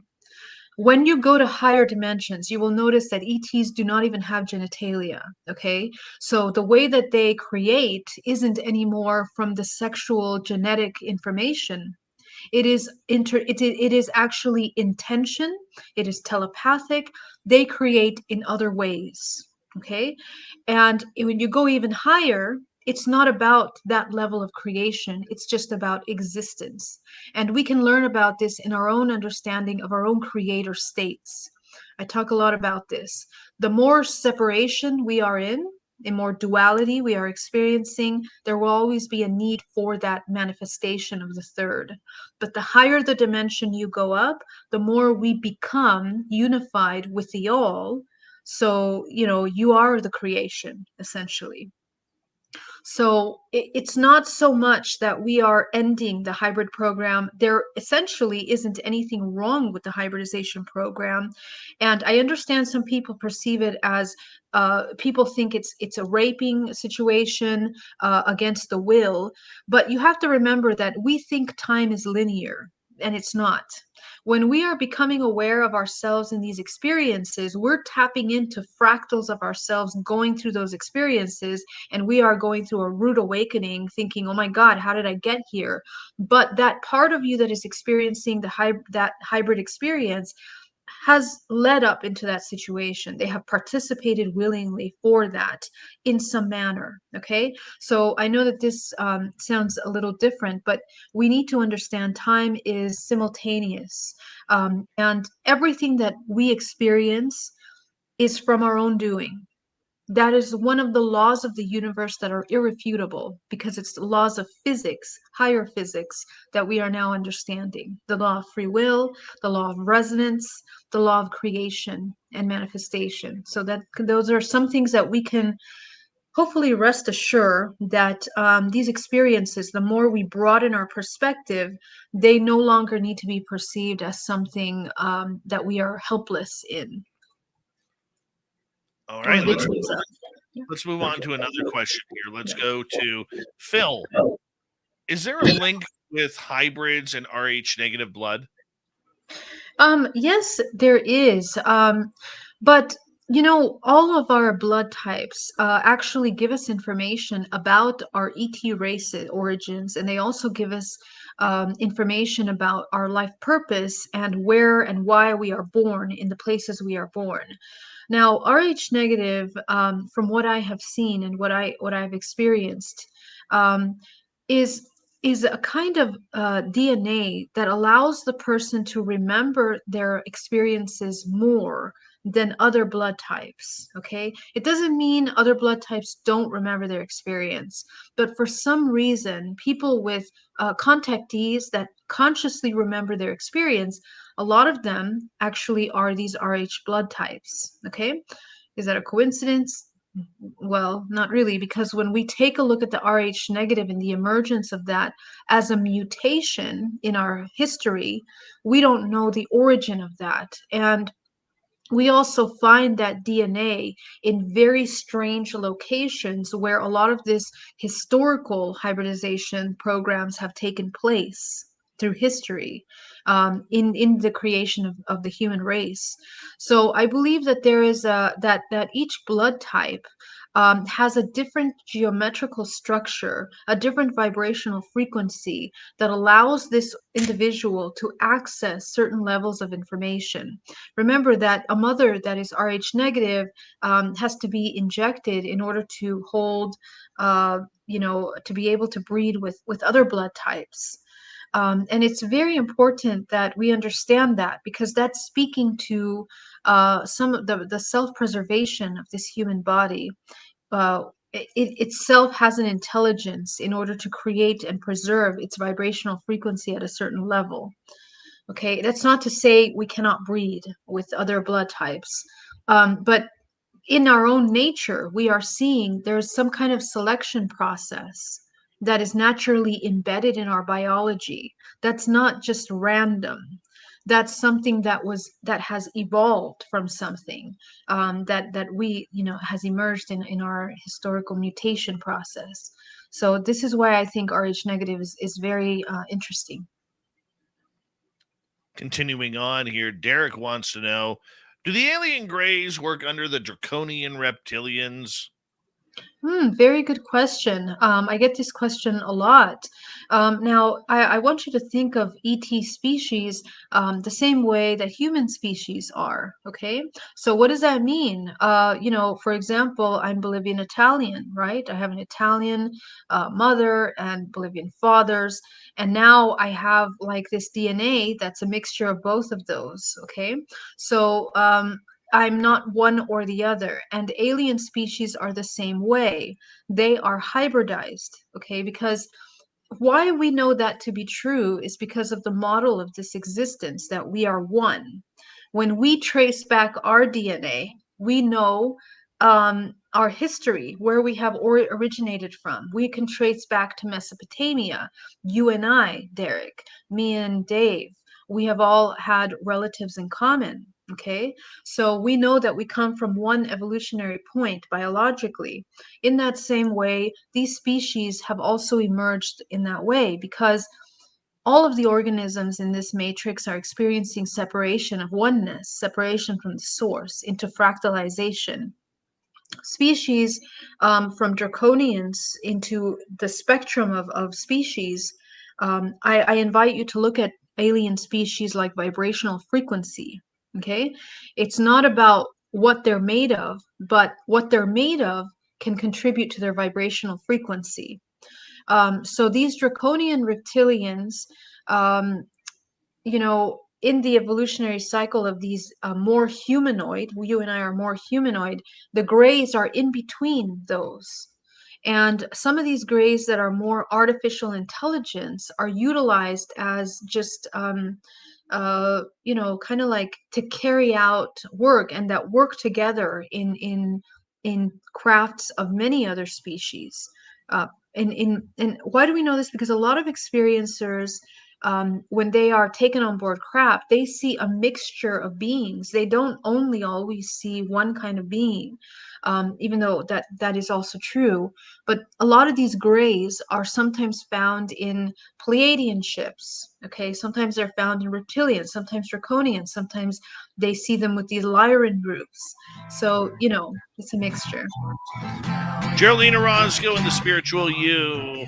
We will see you at the beginning of September. We love you around here. Wonderful. GeraldineOrozco.com. Steve Stockton's Among the Missing Story is next. Then Robin McRae with the Cryptid Report. Hour 3 of Spaced Out Radio is after this. Love you, my dear. Thank you so much. Amazing to connect with you again. I'll see you soon, Dave. I will. You definitely will. We'll talk soon. Okay. All my love. Bye-bye. Take care. Bye-bye. Geraldine Orozco, everybody. I apologize we didn't get through all of the questions. I'm going to take a quick break. We'll be right back, guys.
right. I am back. Robin McCrae is waiting around. We got Mike Arrington now in the chat room.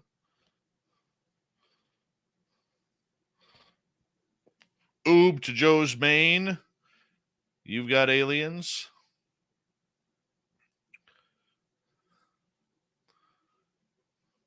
Aaron Abaka. What's happening?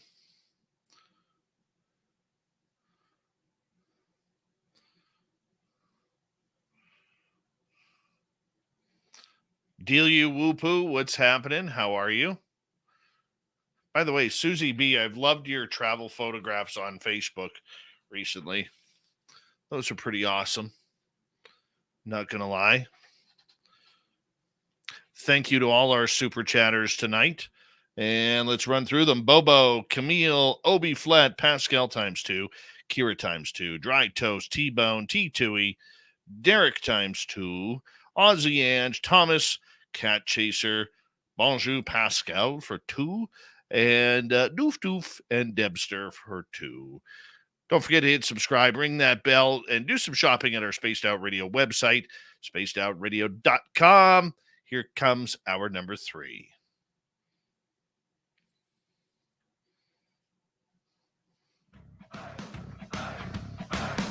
Would you like to connect with us? Head to spacedoutradio.com for all your latest show info. Now, back to Dave Scott and SOR. Third and final hour of Spaced Out Radio is now underway. Good to have you with us. My name is Dave Scott. Always appreciate earning your listening ears wherever you are on this beautiful planet we call Earth. Hello to everyone listening in on our terrestrial affiliates around North America, digitally on Odyssey Radio, TalkStream Live, and KPNL. All of our archives are free. Join us at youtube.com/Spaced Out Radio. Do old Davey the favor, hit that subscribe button. The Desert Clam has set the password for tonight in the SOR Space Travelers Club. What do you got for us, Clam? Canticoi. Canticoi is your password. Use it wisely, Space Travelers, as the Clam sets the password each and every night right here on Spaced Out Radio. Our website, spacedoutradio.com. We have a plethora of features for you. Rock out to Bumblefoot, read the news wire, check out our swag as well. Follow us on Twitter at Spaced Out Radio, Instagram at Spaced Out Radio Show, and on TikTok at Spaced Out Radio. All right, it is that time of the night once again where we head to Among the Missing from Steve Stockton and another creepy story. Hello, friends. Welcome to Among the Missing YouTube channel on Spaced Out Radio. I'm Steve Stockton, and I'm about to take you on an unbelievable journey of people just like you. Their stories and encounters will haunt us on Among the Missing.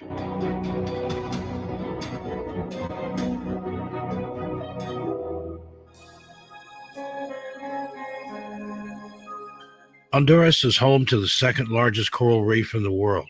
It's one of the most beautiful countries in Central America.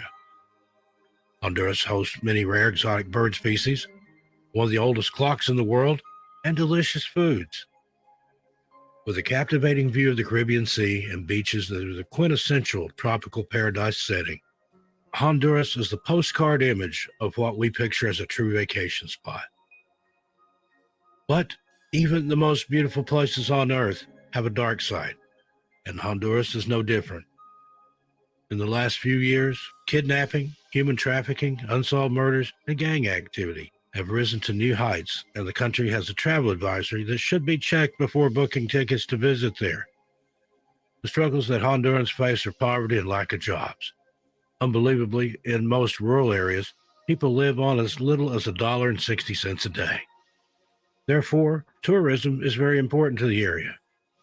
14.6% of the economy is based on tourism. However, that has decreased in the last few years due to crime rates and gang activity. People do vacation there and remain perfectly safe, but there are also people that live in or travel to the Honduras that go missing. Some are found alive, some are found deceased, and some are simply never found. In this video, we'll examine a few cases of the missing in paradise. On January 1st, 2022, 23-year-old Angie Pena was enjoying the warm sun, cool water, and a rented jet ski she was riding just off the beach of West Bay of Roatan with her family. The woman was reported missing, and a search quickly ensued. On January 10, her life jacket and jet ski were found in open waters by the Belize Coast Guard, but there was no sign of Angie Pena. When her family learned of her disappearance, her father had offered $10,000 for information leading to his daughter's whereabouts, a veritable king's ransom in this poor country. In a statement given to the press, the grief-stricken father had this to say about Angie's missing status. "We believe Angie was the victim of an organized crime. However, Honduran authorities disagree. They believe she was lost at sea." This opinion was reached after they found the kill switch for the jet ski and the life vest Pena was wearing floating in the water about 10 miles offshore. Each jet ski is fitted with an emergency kill switch or automatic engine shutoff should a rider become thrown or otherwise fall off the vehicle. Each vehicle operator wears the switch that at one end starts and engages the engine, and the other end is fitted with a loop that fits over the operator's wrist. Once the key is pulled from the ignition, the engine shuts down. This keeps the watercraft from running over riders that fall off or people that just happen to be in the way. Most kill switches have a floating device attached to them to keep the key from sinking into the water should the key accidentally fall. Local authorities continued working with the Pena family to look for Angie, even going so far as to use a submersible drone to search the bottom of deeper waters off the coast of where she was last seen. Other watercraft also got involved in the search, but the only items ever found were the kill switch and the life vest. Angie Pena's family remains hopeful that she will be brought home to them either way. During an interview, authorities stated the following: "I want to clarify that we are not completely ruling out the possibility of hypothesis of kidnapping. We continue working on it. There's a lot of evidence whose analysis requires a period of time that is not necessarily short. Everything indicates that it was an accident."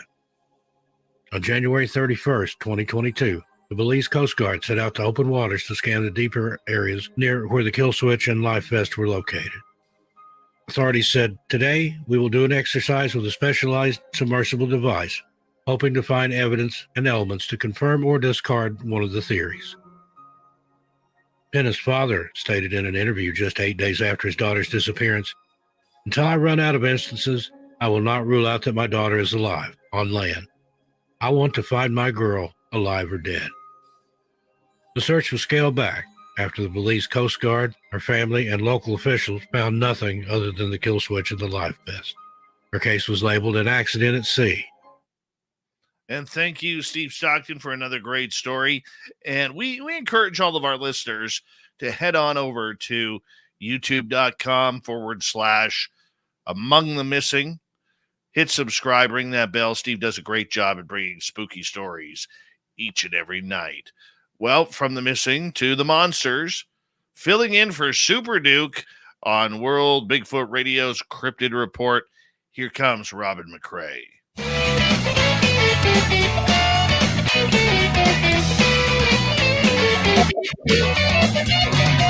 Super Duke, Cryptid Report with Super Duke. Yes, we love it when Robin McCrae is here. We miss Super Duke. We do. But, Robin, you're a great fill-in for him this summer. Super Duke is trouncing through the woods of Montana looking for Sasquatch. He always finds them. I'll give him that. We have a great plan of action. He knows where they hang out. And then if he can get a call out to me, I remote view it and say, "Oh, go this way," or go.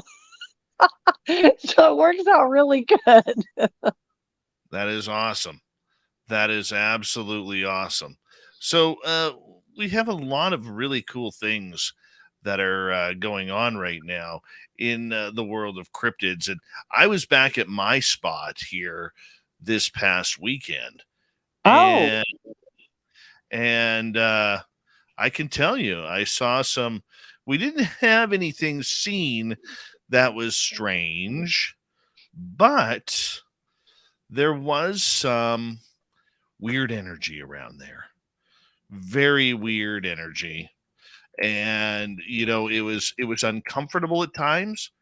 They didn't feel like they were around than it did. It felt like there was other stuff there. I don't know if that was residual from, our TV shoot that we did, or our camera shoot that we did the week previous, or whether or not this was something. But I know we were only there for about 90 minutes. And when we left, we felt like we were followed right out to the main road. Yeah. Yeah, you probably were. You're talking about you were in there a week before and you had cameras and stuff, which makes them nervous on a regular basis anyway. Different spot though. Yeah, but I mean, they know. But true, and we've talked about this before. When you go out there, you don't really know what happens to be out there at that time. And all of these things hang out together. They're all energy based, they're all higher frequency, and they basically feed off each other's energy and frequency. So you could have dogmen out there, cat people out there, elementals, dimensionals, fae, you name it. It's very possible that they're out there, and it's just when you happen to come out. So if you've got a whole lot going on, they do have meetings. They do have meetings where they'll have other clans come in for these meetings, and they can be quite large in numbers. Like I've had them do that before, and they call in clans from other areas for whatever these meetings are about. So if you would have gotten out there during one of those meetings, they absolutely would have followed you back out to the car to make sure that you were leaving. Yeah, we didn't go too far past our vehicle because we never do. But it's funny because the energy wasn't dirty or evil or felt what's the word I'm looking for? Bad. It didn't feel bad, but it didn't feel comfortable. Yeah. Do you think the moon had anything to do with that? Yeah, I mean, they do different rituals and stuff depending on what the moon's doing. And then on the full moons, people always say, well, they get more active. And I guess they kind of do. I mean, I have nights here that there won't be but a quarter moon, and they're running around like a bunch of crazy people in a frat house. But they do on the fuller moons, it brings in a lot, and it has special meaning to them for various things. Like I said, they have meetings, and when they do, you're talking about an awful lot of energy at one time. When you have that many in one place that are a higher frequency and a higher energy, it can be overwhelming. So that would make it feel weird. Not bad, not good, not anything. It's just different because you're not used to having that many in one spot. Like when you go to mind speak and you're first starting to mind speak and you get 4 or 5 of them that are talking to you at one time, it'll literally make you dizzy. Like you feel like you're going to pass out until you learn how to compartmentalize everybody else's voices and push this one to the back so you can talk to this one first, or tell them to stand back. And when you get a lot of them, whether they're cloaked or in physical form, and they're coming up close to you, that will give you that uncomfortable feeling too, because your body is not at the same energy and frequency as theirs is. So your body will react to it before your mind will. So there's a lot of scenarios that could have caused that, but still had it so that it didn't feel bad. It just felt weird. Yeah, it was totally odd. And, we didn't, like I said, we didn't see anything. There were no footprints there. There was a lot of other animal prints as per usual, but it was odd. Like, and there were areas where we felt like there was something, but what that something was, we don't know. Yeah. And there's no way of knowing. There's so many cryptids out there. If this bird doesn't stop, I'll go out on the porch. There's so many cryptids out there that it's really, you don't know what you've got. There are so many more than people realize, and they all tend to feed off the same energy and be around each other. Right. So how do you tell the difference of when something is there and when there isn't? Because for a lot of us, when we go out in the forest, our senses are pretty good. We are able to tell when something is around and when something isn't. But there's always that one little case or that one little feeling that we will get where we just don't understand or can't translate mentally what we are actually seeing or feeling. Well, that will come with experience. And the more you're out there, you're automatically, whether you're trying to or not, you're going to learn how to read the energy signatures, because they're just like a thumbprint. Every one of them is different. Everything has it. The trees have it. A rock has it. The grass has it. Everything has an energy signature. And the more time you're out in the woods, and the more time you're out with the Sasquatch or whatever you're investigating, you will become more familiar with that energy signature. Okay. It's just like when you're at home, Dave, and let's say you're in the kitchen and your wife walks up behind you, you know it's her before you ever feel her, before you hear her, because you know your body automatically, instinctively reads the energy, because you know your wife. If you're laying on the couch and you're half asleep and your son walks up to you, you feel him before he wakes you up, because you know what he feels like. And that will transfer over to when you're in the woods, and you'll be able to pick up different individuals. As far as the Sasquatch goes, you're going to be able to pick up different kinds of cryptids, different situations, and you're just going to know. But it takes time, it takes experience, and it's just your body getting used to all of those different energies. Like if you're around, let's say there's 3 of the Sasquatch that you're around on a regular basis, you will very quickly begin to feel what they feel like. So when you go out there, it's going to take you less than a minute and say, oh, okay, I know it's this one, or it's that one, because I know what he feels like now. And it'll be the same way with everything there. It's a process. It takes time, but your body will recognize energy signatures before your brain will. And so then you'll start connecting those dots, so that when you go out there and you get that weird feeling, you're going to automatically know why it feels weird. I got that. I can appreciate that. So for rookies out there, whether it's like me, even though I've been going out the last few years or whatever, you still have to try and get used to it. How do we call them in? Like I realize they're going to make the call. Okay. I realize, and I'm a firm believer that if you want to see a Sasquatch, it's not just going to happen. They are going to let you see it. And for some, it's a 1 in a million shot. Okay. Yeah. And I get that, and I appreciate that. But what can we as a public, if our intentions are good, what can we as a public do different that's going to attract them to come hang out with us? Maybe not share a beer or anything like that, but like come hang out, come say hello, give us a sighting. No, maybe not even a sighting, maybe a sound, whether it's a tree knock, whether it's a hooting or a howling or something along those lines. It's really much easier than people think it is. First of all, quit chasing them. Nobody likes to be chased. You don't like to be chased. I don't like to be chased. Quit chasing. Go out there, find a spot. And to begin with, I commend you for staying relatively close to your truck, because that's good. You don't really want to be cut off from everything. More people should do that.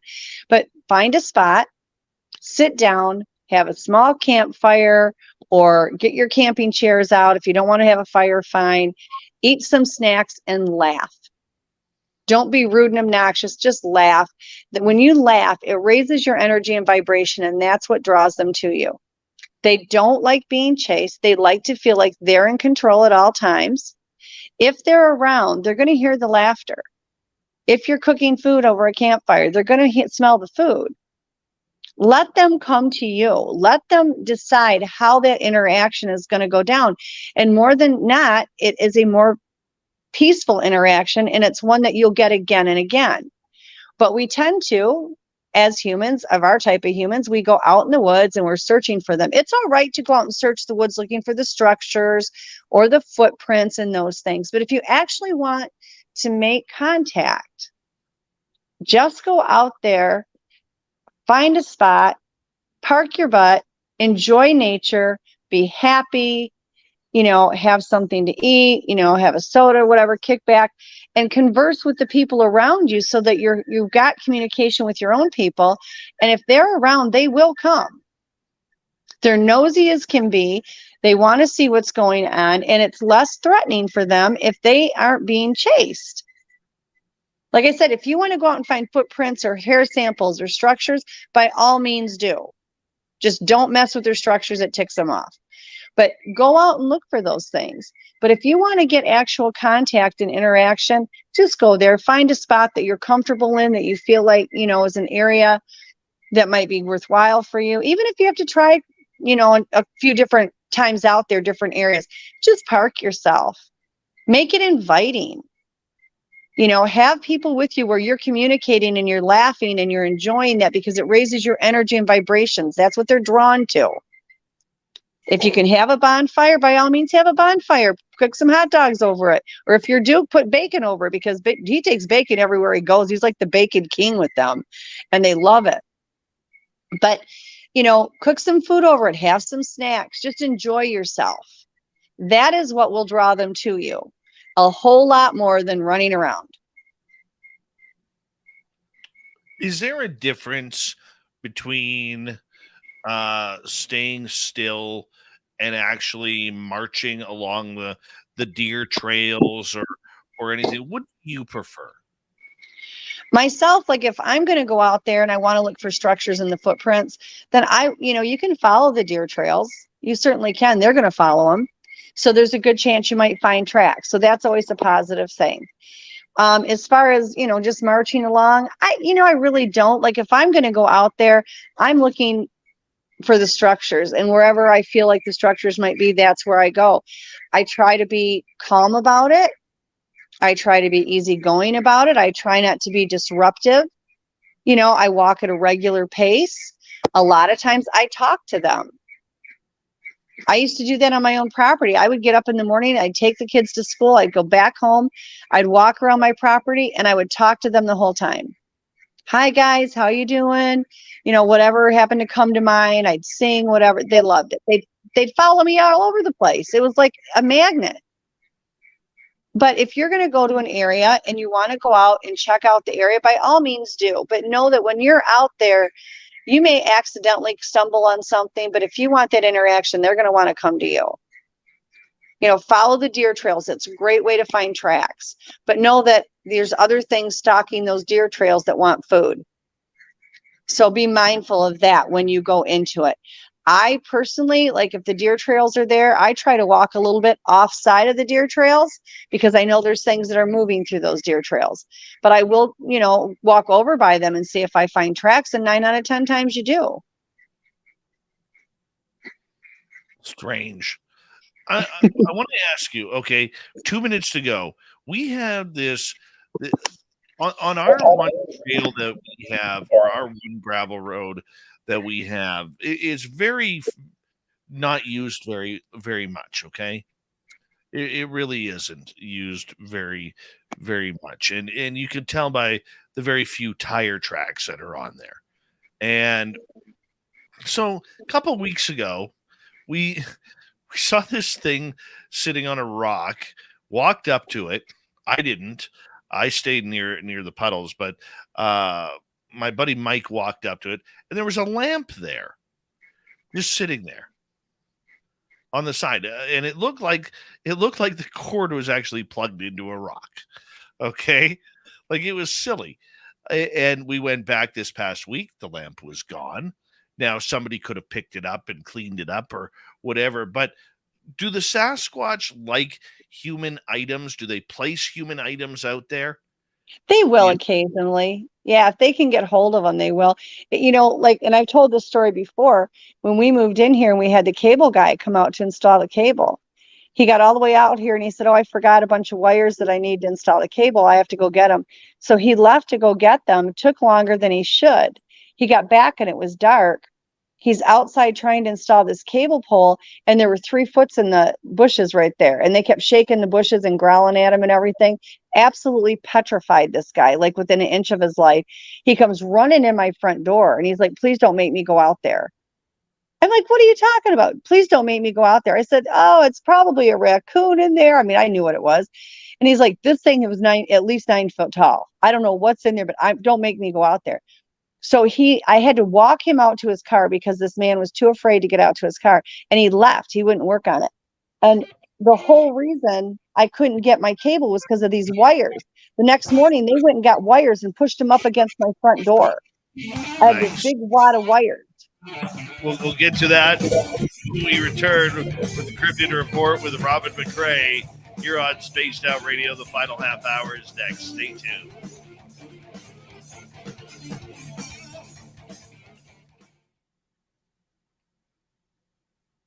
Perfect. Perfect. Oh, cable guy. Oh yeah, they scared him so bad when the next day they sent another cable man out here.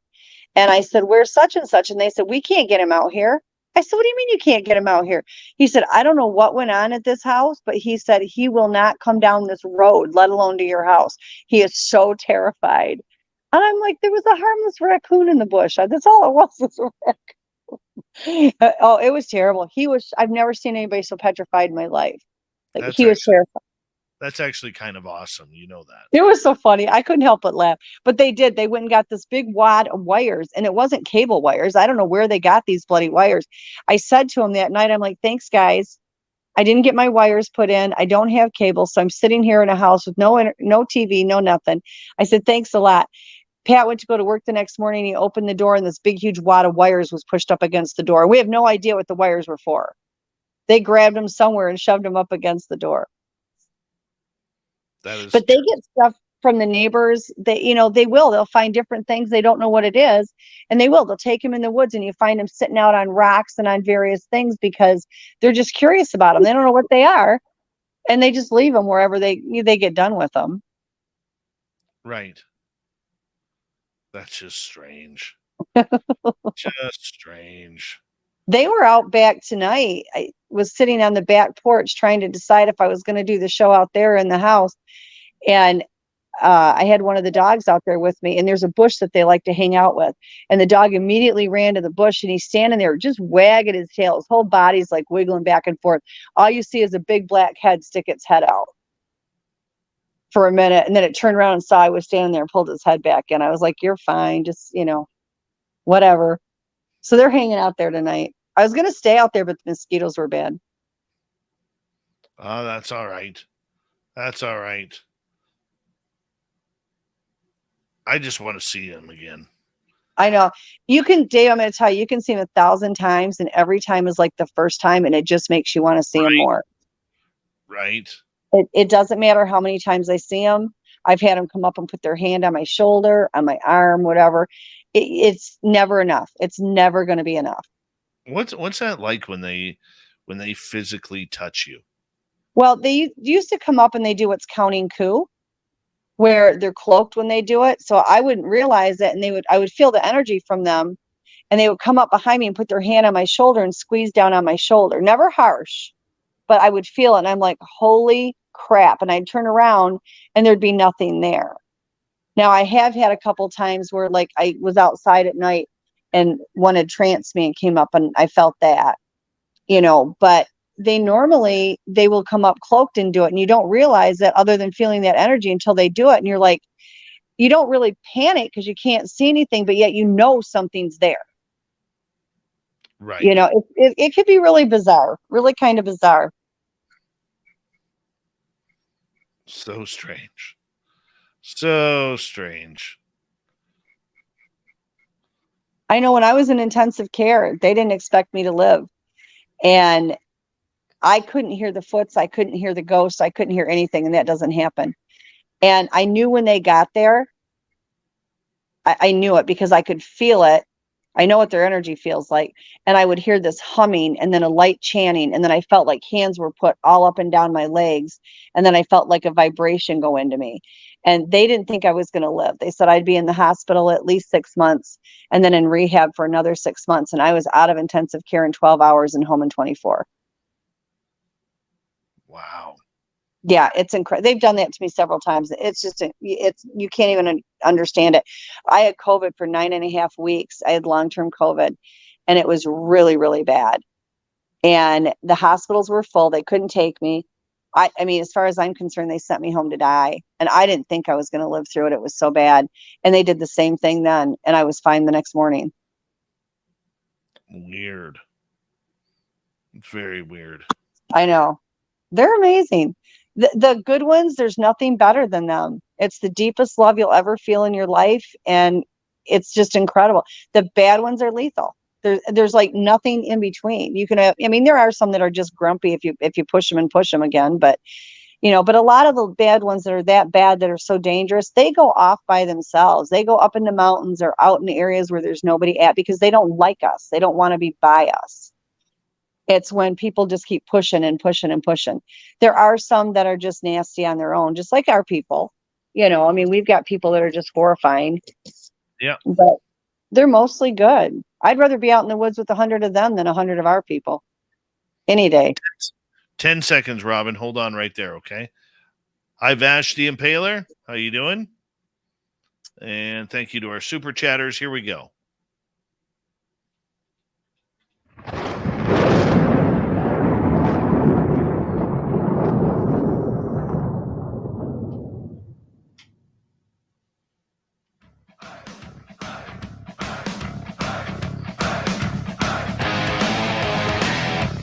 Here we go with the final half hour of Spaced Out Radio tonight. Thank you so much for tuning us in. We really do appreciate your love and support of all things woo. Reminder to all of you that if you missed portions of this show or others, check out our free archives by going to youtube.com/Spaced Out Radio.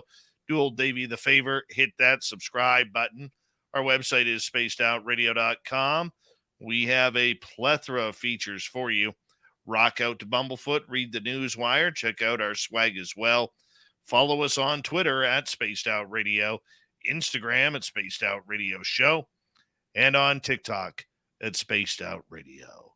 Here we go again. Robin McRae is with us, filling in for Super Duke on the Cryptid Report. And right before the break, we're talking about how Sasquatch will sometimes play a few games and tease you a little bit with things. It's pretty amazing. The games they play are crazy. Like, they have a really warped sense of humor, but they're funny. They do have a sense of humor. They used to get into all kinds of stuff. We had in our garage, we had a Craftsman toolbox in there. And I always left the garage door open because while they didn't live on my property, a lot of them frequented my property at that time. And they would be there on and off all day. It was one of those things that they wouldn't even be cloaked. They'd be walking around uncloaked around my property all day long. You'd see them whenever they walked through. And so I left the garage door open a lot because I was in Michigan at the time, and our weather is unstable. And 1 minute it's storming or it's snowing or whatever. And I just would leave it open. So if they needed shelter, they would go in it. And they had done that many times. And I went out there one day, or I didn't go, my ex-husband went out there, and he's like, "Where are all my tools?" I said, "What are you talking about?" "All my tools are gone. And the screwdrivers are gone. The hammers are gone. All these things were gone." And I said, "Nobody has been out there." There's giant muddy footprints there, but it still didn't register with them. And he's like, "What would they need tools for?" I said, "I have no idea, but I don't have the tools. The kids don't have the tools." A year later, to the day, I walked out on my porch, and all these rusted tools were back, and they were lined up on the rail of my porch. And I had this long flower pot, and they took that and they stuck it in the bars of the porch rails sideways. Why? I have no idea. But the whole porch was decorated with all these tools, and every single one of them was rusty. And all you hear is them laughing from the bushes. They laugh. They like to laugh. But they do crazy things. They played so many tricks on poor Igor Borsteff when he was at my house. They drove him nuts. They were harassing him all the time.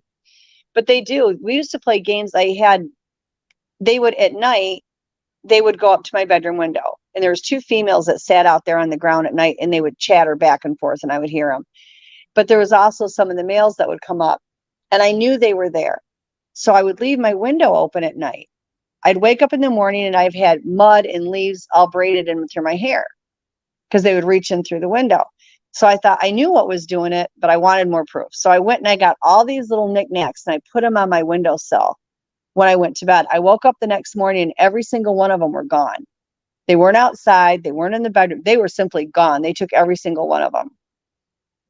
And we figured out if I kept my head by the window, they were happy. But if I moved my bed anywhere else, they would pound on the house all night long screaming. So I always stayed by the window. Well, it got really hot. So I put an air conditioner in the window because it was a hot summer. I don't know how they did it. There was no noise that was ever made, or they just tranced me. But I woke up in the morning the air conditioner was not only out of my window, it was out in the middle of the woods, and my window was wide open. Wow. I Robin, mean, they do crazy things. I want to ask you, because we've never talked about the differences between the male and female species of Mhm. these creatures. Okay. Who's more fun, the males or the females? Who's more curious? Who's more aware that we need to watch? Who's more nefarious? Do you know, I think as far as if it has to do with the kids, those moms, you don't want to get anywhere near. Like, they are that protective of their kids. They are not going to let anybody mess with those babies. As far as the whether or not who's the most playful, who's the funniest, it really comes down to the individual, because you're talking about these are part human, and they each have very distinct personalities. I have had females that are so loving and so nurturing. If, I got so much as a scratch, they were, "Are you okay?" And I have one that is a healer, so that if I get in too much trouble, I can call on her, and she's like Johnny on the spot. And it depends on what social part they are in the clan. Are they a warrior? Are they a hunter? Are they just another individual clan member? I think the males are pretty funny. They do have a pretty good sense of humor. I mean, really, I've had more males play pranks than females, to be honest with you. But there are some, like we have one that is the mate to one of the dearest ones that I have contact with. And I had made chocolate chip cookies one day. In fact, I was just talking about this with a friend of mine today. And this was several years ago. I made this huge plate of chocolate chip cookies, and I sat it on my counter. And I took 6 cookies into the bedroom where my kids were. They were watching a movie, and I said, "Here's fresh cookies if you want it." I walked back in the kitchen. The whole plate was gone. And it was a brand new plate. I had just bought it. It was like a robin's egg blue. It was really pretty. Couldn't find it. I asked the kids what they did with it. They had no idea. And I looked everywhere, and I thought, if the dogs got it, the plate would be on the ground. They're not going to eat, a ceramic plate. Couldn't find the cookies, couldn't find the plate. It took a year or two before they finally owned up, and it was a female that took it. She liked the color of the plate, so she took the plate, but then the rest of them ate the cookies. And I knew they ate the cookies because I asked them, I said, "Does anybody steal my cookies?" And I heard laughter. Whenever you hear laughter, you might as well take it as a yes. And they will. They play the craziest things. I had those Czech cereal Muddy Buddies. They're forever swiping those. Parmesan cheese doesn't last long. They swipe those. I had a bag of cat food the other day. And I'm like, "All right, who took it this time?" And you hear nothing but laughter. I mean, they really do have a funny sense of humor, but I have noticed more males with playing and the sense of humor, but I don't know if that's because the females are back with the kids, and so maybe it's more prominent that the males are out. But now that particular female, she had a really good sense of humor, because she's the one that swiped my plate, and I never did get it back. But it's an individual thing. It's just like with our humans, we have people that are pranksters. We have some that, laugh a lot, some that are more, stoic, where they don't really want to do anything like that. It's the same way. The youngsters are really bad at it. The youngsters and the adolescents, oh my Lord, what they think is funny, nobody else on the planet thinks is funny. At what time of the day are these creatures at their best or at their most defensive? I have actually had more encounters during the day than I ever had at night. They are not nocturnal, contrary to belief. They will be up and moving and hunting at night. We're not around out there at night, so it's easier for them to move around and not be seen. But they don't mistake that as being nocturnal. They absolutely are not. More people have encounters during the day than they do at night. I think the quietest time that I've noticed for them is between very early, well, I want to say maybe between 8 and 12 in the morning. I have had morning encounters where, like, I'd be outside at 6, 7 o'clock, and I'd be out with my horse when I was young, and I would see them out in the field. So they are out, but they're kind of like just coming in from being out wrestling around all night long. And it seems to be a lull between like 8 and noon that, in my experiences, maybe not other people's, but mine, that they're quieter. But then you give it till 2 or 3 o'clock in the afternoon, and they were always walking around the property. You know, you'd look out the window. One day I looked outside and there was one that was all black. And my son had wore a black t-shirt and black jeans and had a black coat, and he wore that to school. And I looked out there and I just saw all black, and it was the same size as he was. I didn't realize it was one of the Bigfoot kids. And I thought, what is he doing? It's snow out there. Why is he outside without a coat on? So I'm yelling at him out the window when it dawned on me that it was a Bigfoot kid. And my son came out of his bedroom and he's like, why are you yelling at me? I said, I thought it was you out there without a coat. He said, I've been in the house the whole time. I said, well, I figured that out when I hollered and it turned around and looked at me and it wasn't you. But, you know, and that was in broad daylight. I've had 90% of my encounters are in the daylight.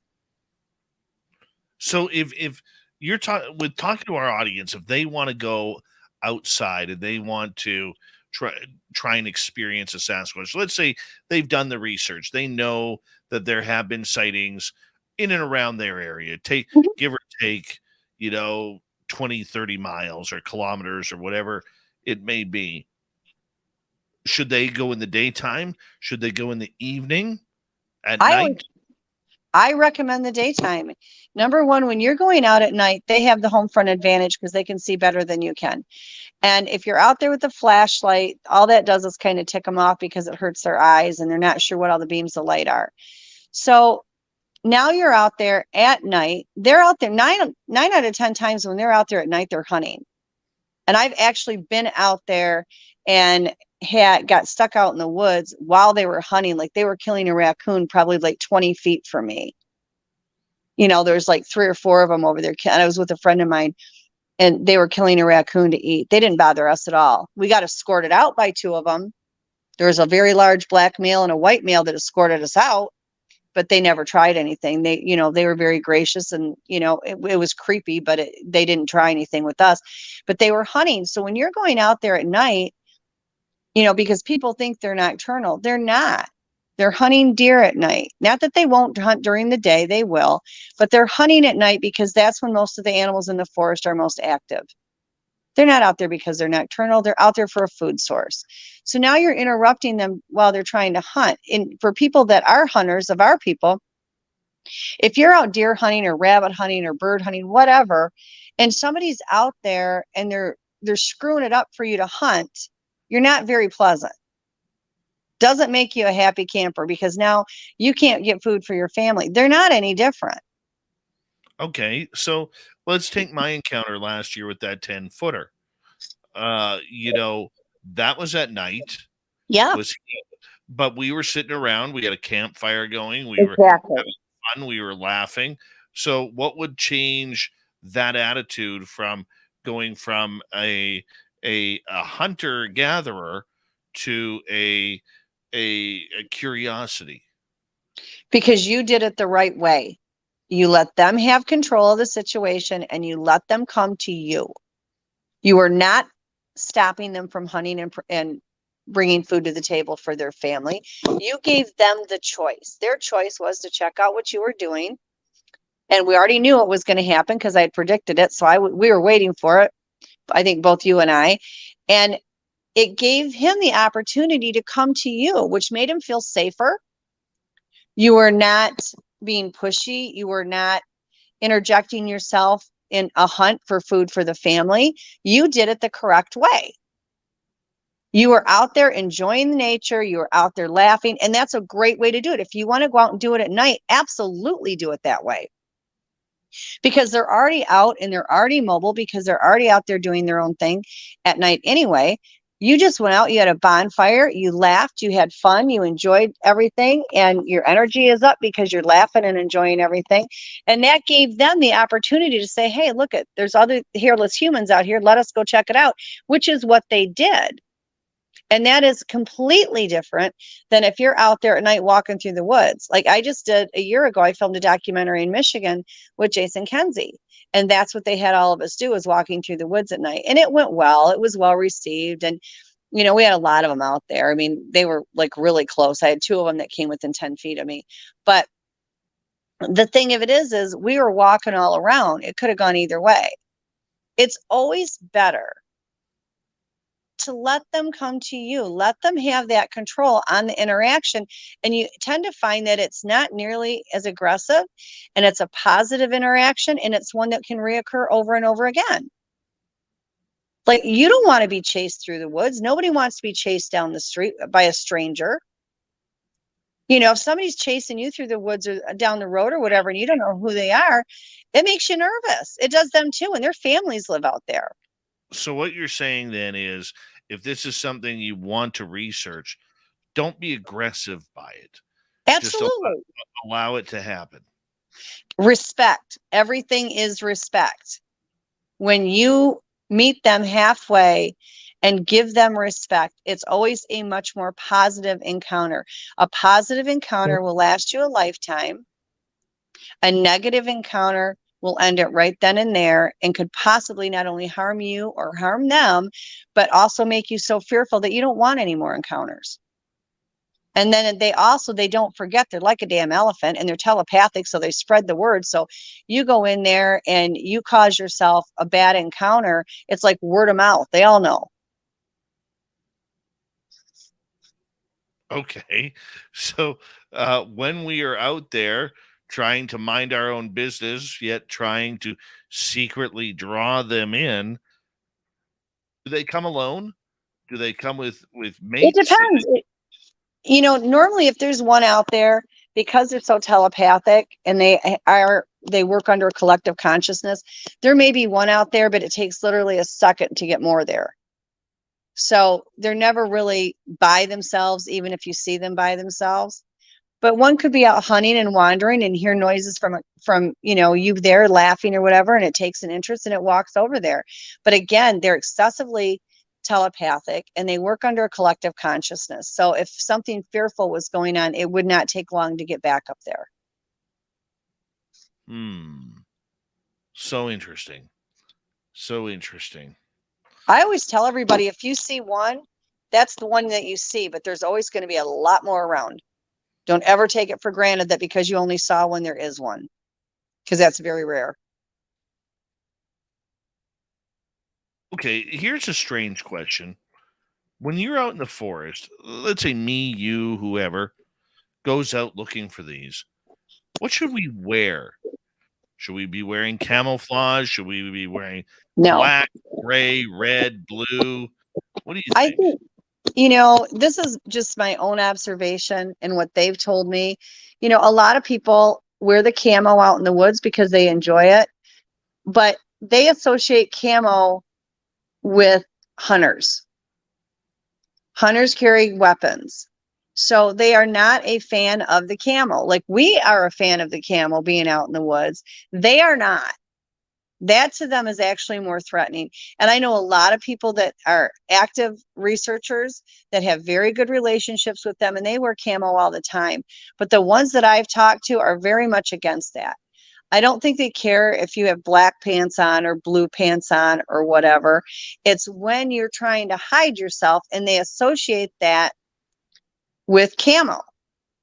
If they already know you and you already have an established relationship with them and you're wearing camo, I guess you could probably get away from it. But I've talked to different ones in different states and I have yet to find any of them that are appreciative of anybody wearing camo out there, because it's automatically assumed if you have camo, you have a weapon. That makes sense. That makes complete sense. Yeah. It really does. Okay, so if you're barbecuing, you mentioned bacon, you mentioned hot dogs.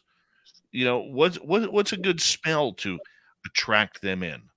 I don't think they're really picky. If it's a food source, I've not had a problem. I mean, we put steaks on the grill and had them come up.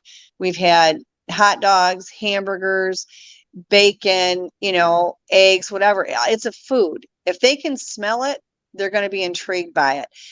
Duke, on the other hand, he makes his bacon before he goes up there and it's ready to rock. And they are waiting when he gets there and they're salivating because they know he's the bacon man. He brings like cinnamon toast crunch cereal because he's got some of the adolescents that like it. He gets a shopping list from him before he goes. He'll get hold of me and say, okay, I'm going up there, ask him what they want me to bring. And God bless his soul. He goes to the store and he gets exactly what they want. If they want bacon, he cooks it all up for them and they love it. They're spoiled rotten up there. Like he really spoils them. And they absolutely adore him. But I don't think, a lot of people use bacon because when you're camping, you make bacon and eggs in the morning or whatever, or a hamburger, or a hot dog. I have not noticed that there's any certain preference as long as they can smell the meat or something that smells appealing. They seem to come in. Okay.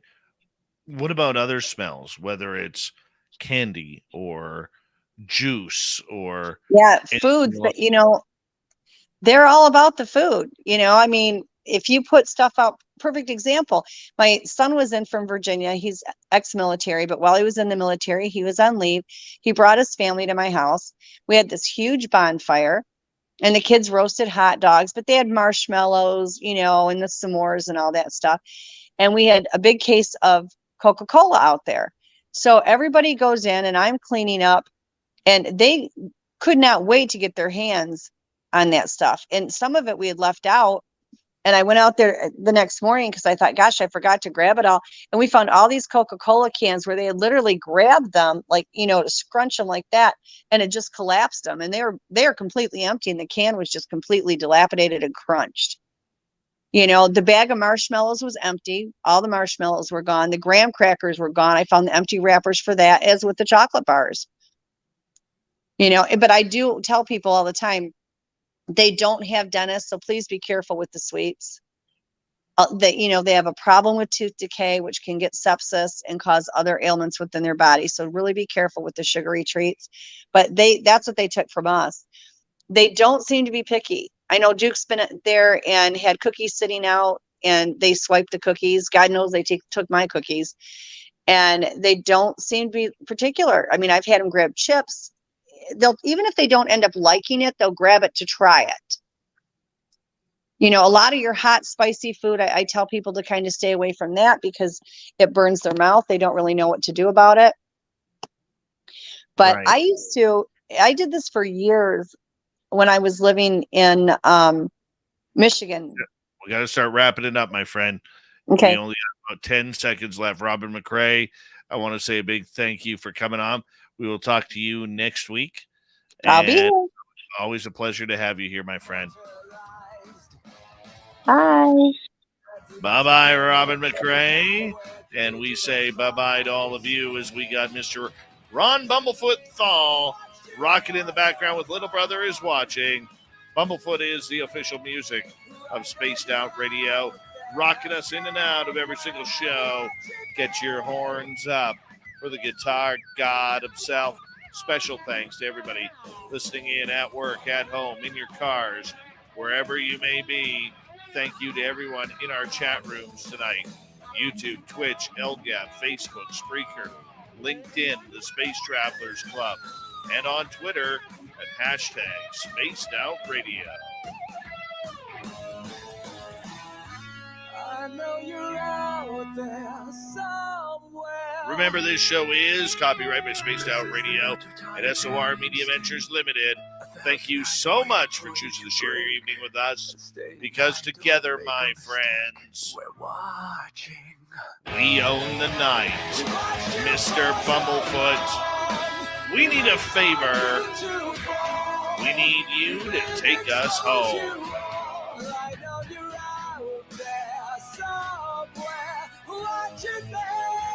Yes, the Woo train has docked for the night. But soon, my friends, we shall ride again. Your seats are always available. Your tickets never expire. And if you want to bring a friend, we got room for them too. Good night.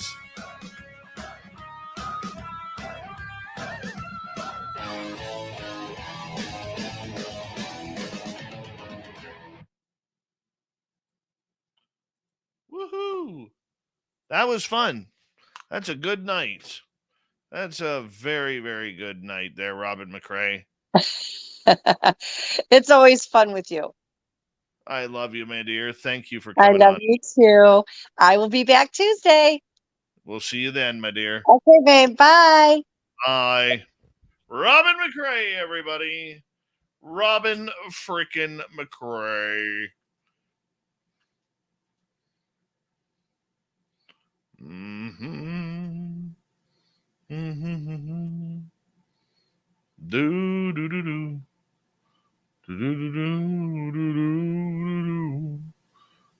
more than this. I did it my way.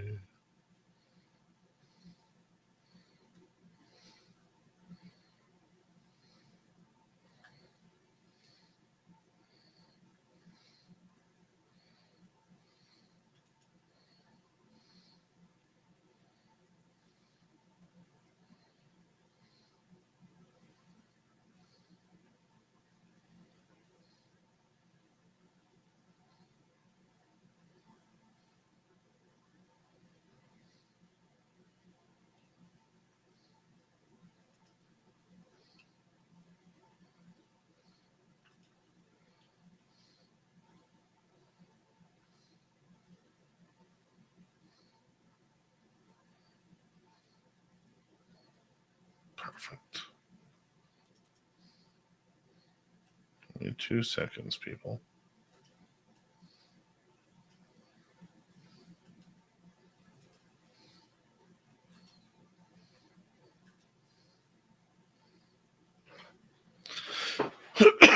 You're welcome, D-Cypher.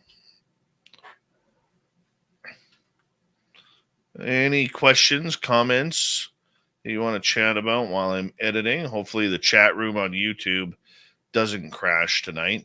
I think there's supposed to be an internet. I got to be finished this by the bottom of the hour because there is going to be a internet outage in my area for upgrading. So I got to hurry here. Can't mess around. Got to get this done.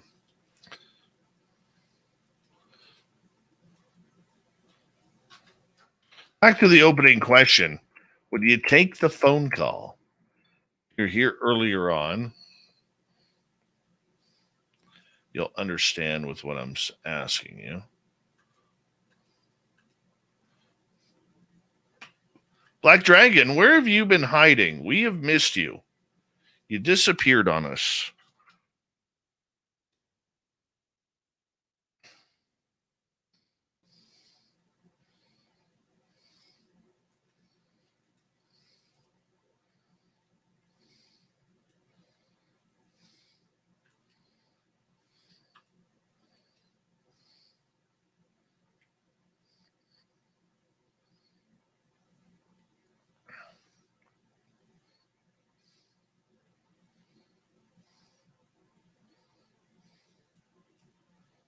Ruth Kleber, how are you?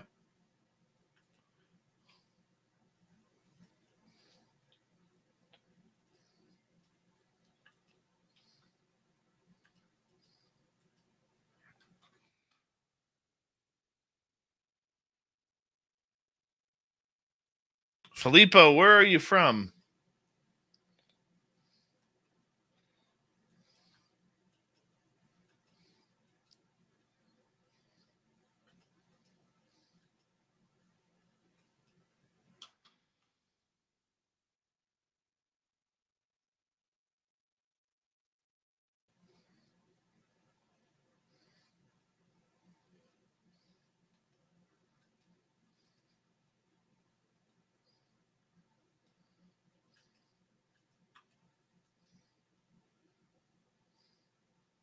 I'm doing very well. Oh, Filippo's in Albuquerque. Very cool. D Cypher, where are you from, my man? I always like to know.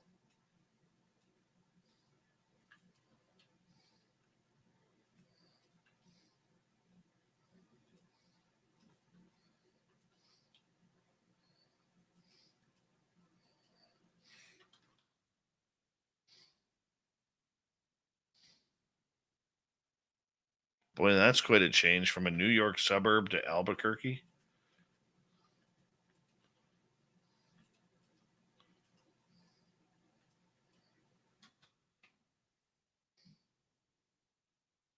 Mr. Cowley, where in the UK are you from?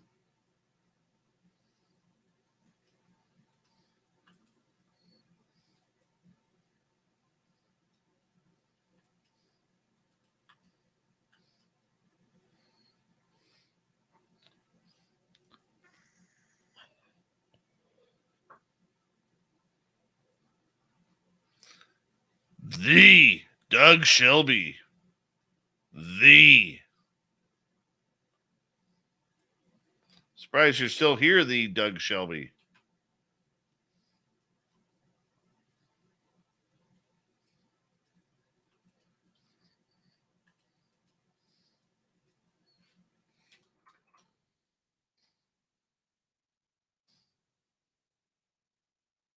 Another great Aussie listening to us. Left side or right side? Or somewhere in the middle where there's nobody.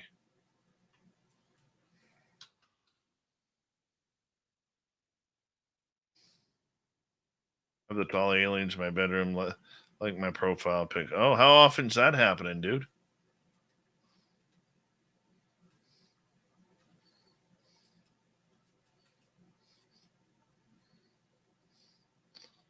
I have never been on a cruise, Deb.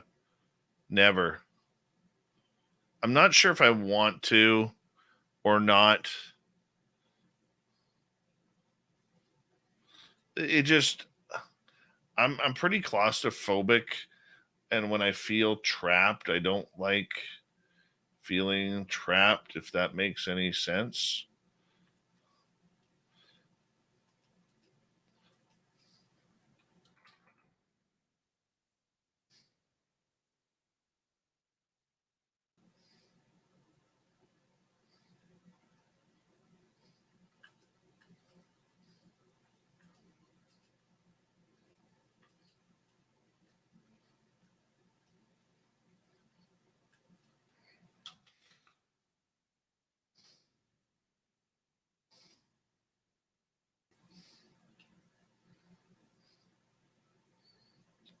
Derek Galloway. Dave rarely drinks. Rarely drinks.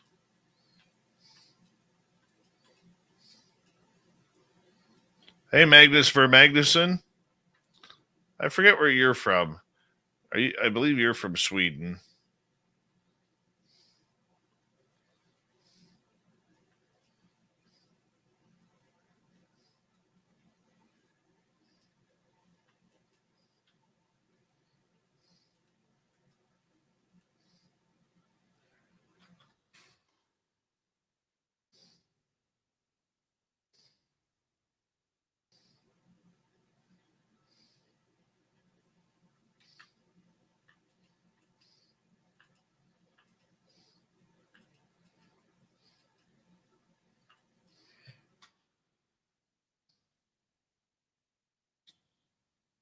Sapphire, where are you from?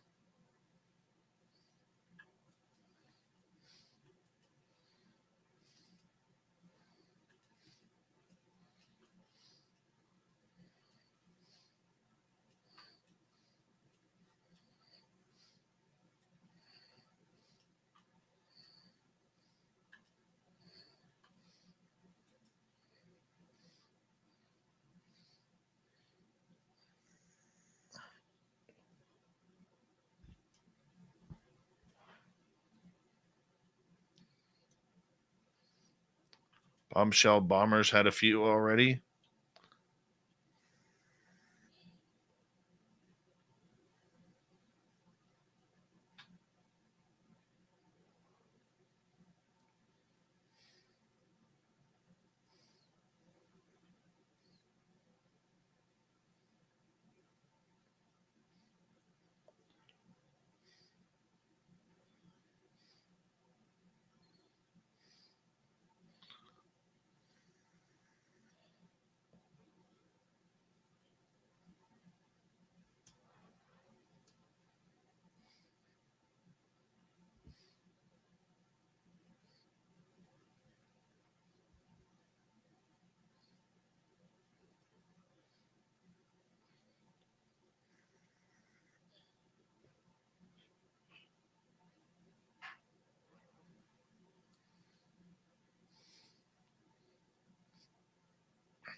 Iceland. That's right. You're going to be my first pin. Magnus for Magnuson. All right. Let us open up the pins here.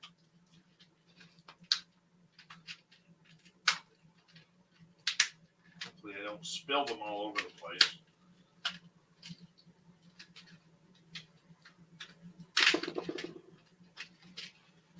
There we go.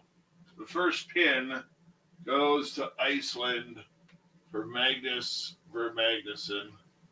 Right there. Your pin number 1, Magnus. And let's see here. Where's my Aussies at? Hold on, let me change the chat room here a little bit. Scroll down. D-Cypher, what part of Australia are you in? Same as you, Les Paul Holland. Oh, Magnus for Magnuson. Yeah, he's from Iceland. You're from Sweden. I got to put you back on Sweden. That's right. Sweden.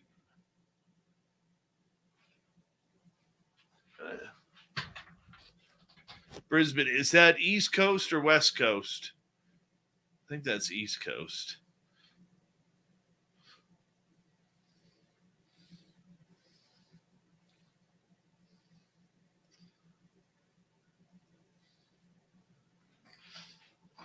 Let's hold on. Maybe it has Brisbane on here.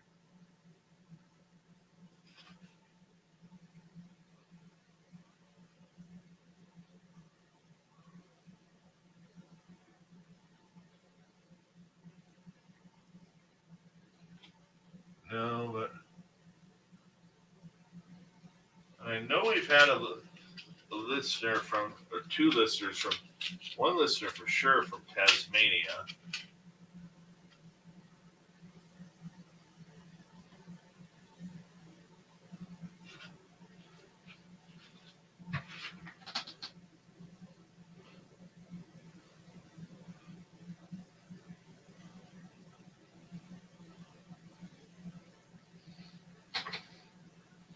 Cool. The first 3 pins are up. Oh, Thailand. That's right. There's Greg Maloney. Yeah, where's Thailand on here? Thailand. He's in the south here. Cool.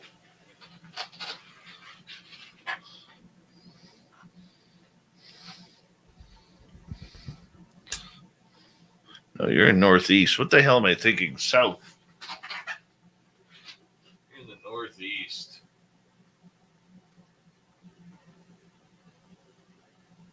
Right there. Thailand. No, yet. Let's see if I can find me here. I'm about right here. That's about where I am.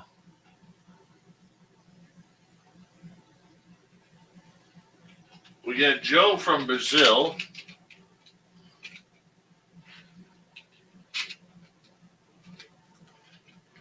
Juan, where are you from?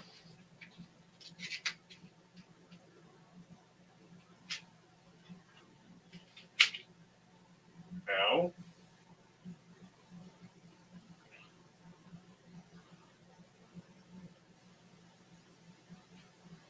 I know, Mama's. Ow! That hurt.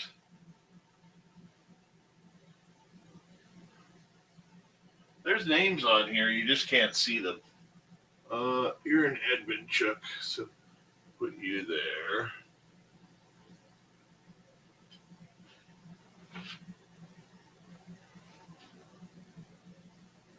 Sherry's in Niagara Falls. Bombshell, where are you? Juan is in Seattle, so we'll just mark Seattle right there.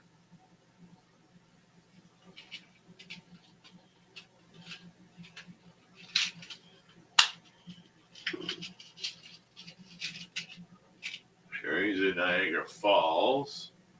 So that's about right there. That's right there.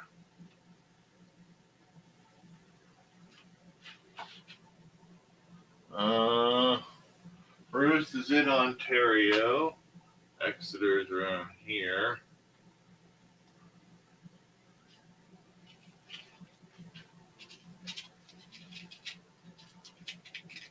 I did pin myself, Simon.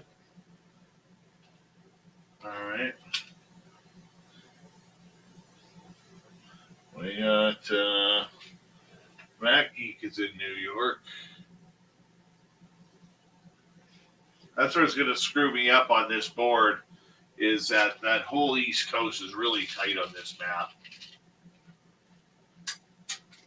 Shit. Didn't want to drop one. No, we're just going to dump these out. Because this is going to get dangerous.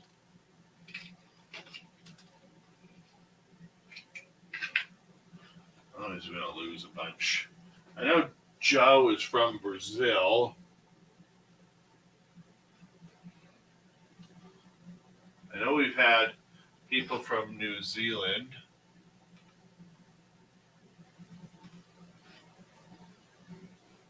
I know we've had South Africa.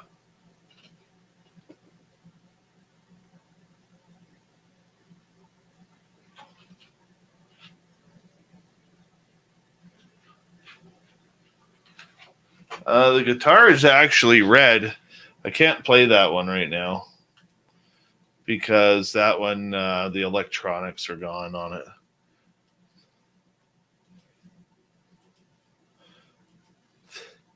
Thank you, though, for that super chat, Tim Mothman, and your goatee.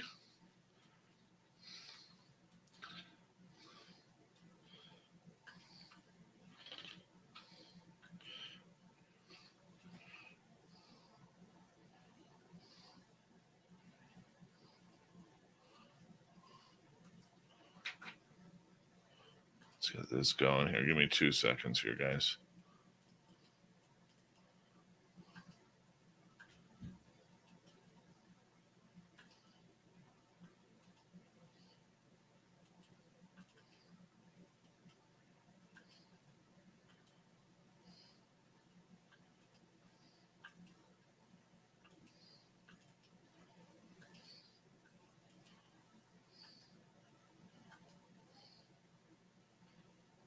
Where am I? Okay, I gotta find Kansas. Where the hell is Kansas?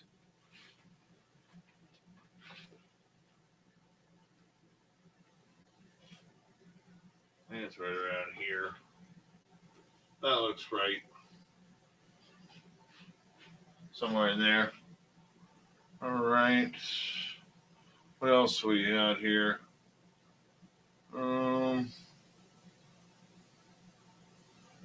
Sorry for the blurriness. That's because I'm downloading. Minnesota, I know where Minnesota is. Minnesota is right below Manitoba. Kind of in this area right here.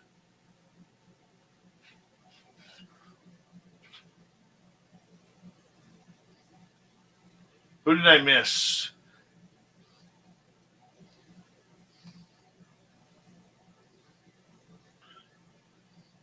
Who did I miss? Who did I miss?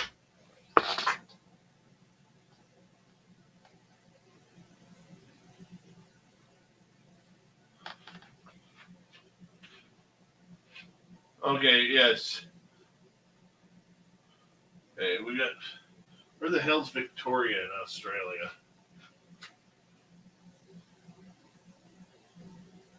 I'll just put it down here somewhere because you're probably down there. Missouri, that's kind of halfway in the middle there. You're about right there. No, I think you're over here. You're more towards that area.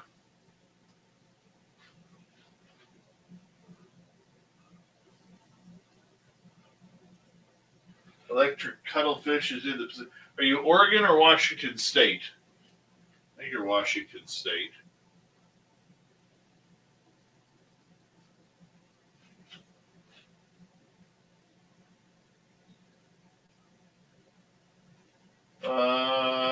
The bombshell is in Nova Scotia.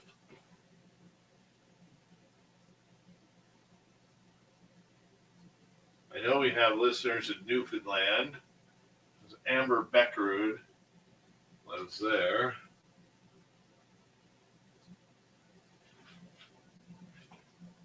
I know we got listeners in Mexico,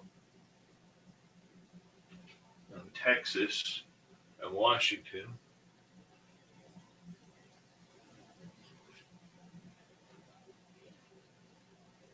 I know there's a bunch in the UK.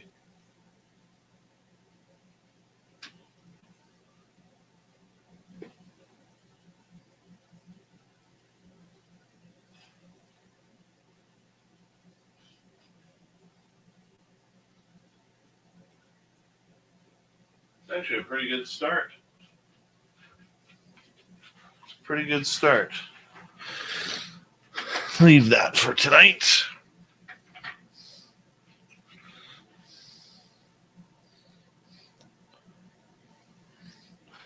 Bummer, where are you? Gailey, you're in Michigan. Where are you? I thought you were in Nova Scotia.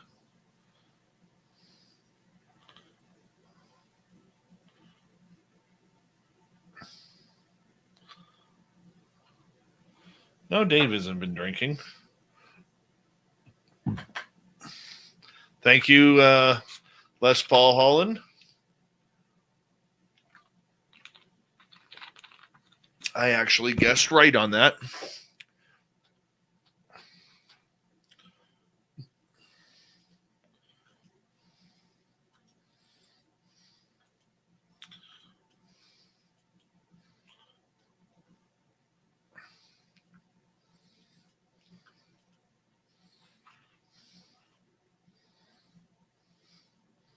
It's actually kind of cool.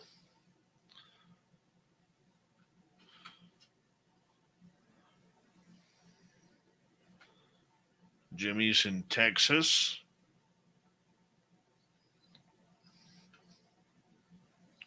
Yeah, I wish they would have done, they put the lettering on the corkboard in black, but some of it's just so bloody small, it's hard to see. So I'll do my best. I mean, obviously not every listener is going to get in there. I just kind of want to know the states and the cities and everything that's kind of cool that goes along with that. Mainly the countries, because that is really cool.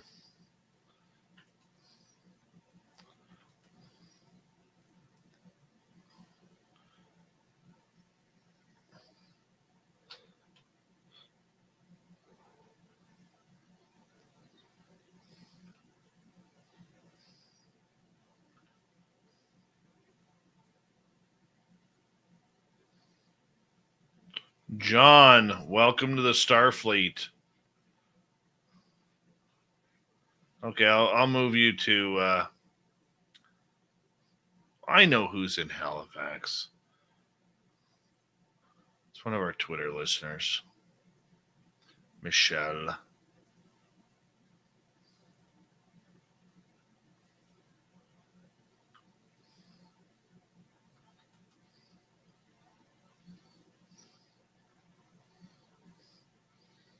All right, our downloads are complete.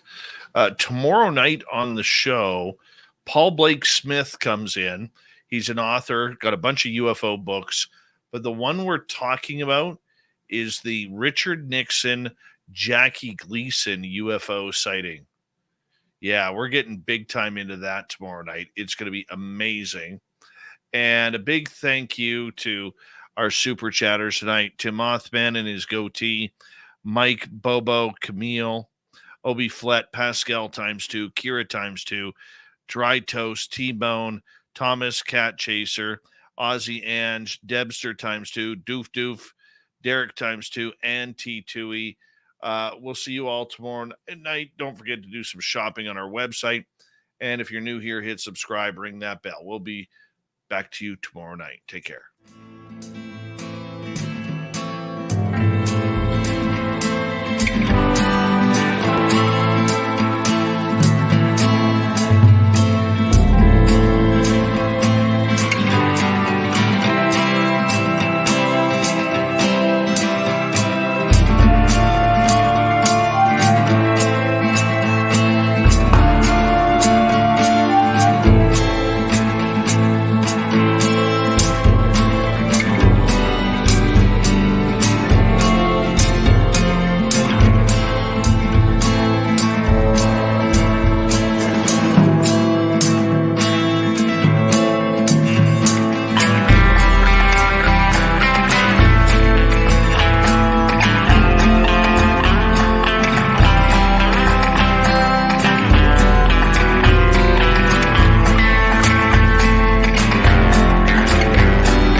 Stay healthy, my friend. You too. If you need bail money, give me a call. Always, Dad.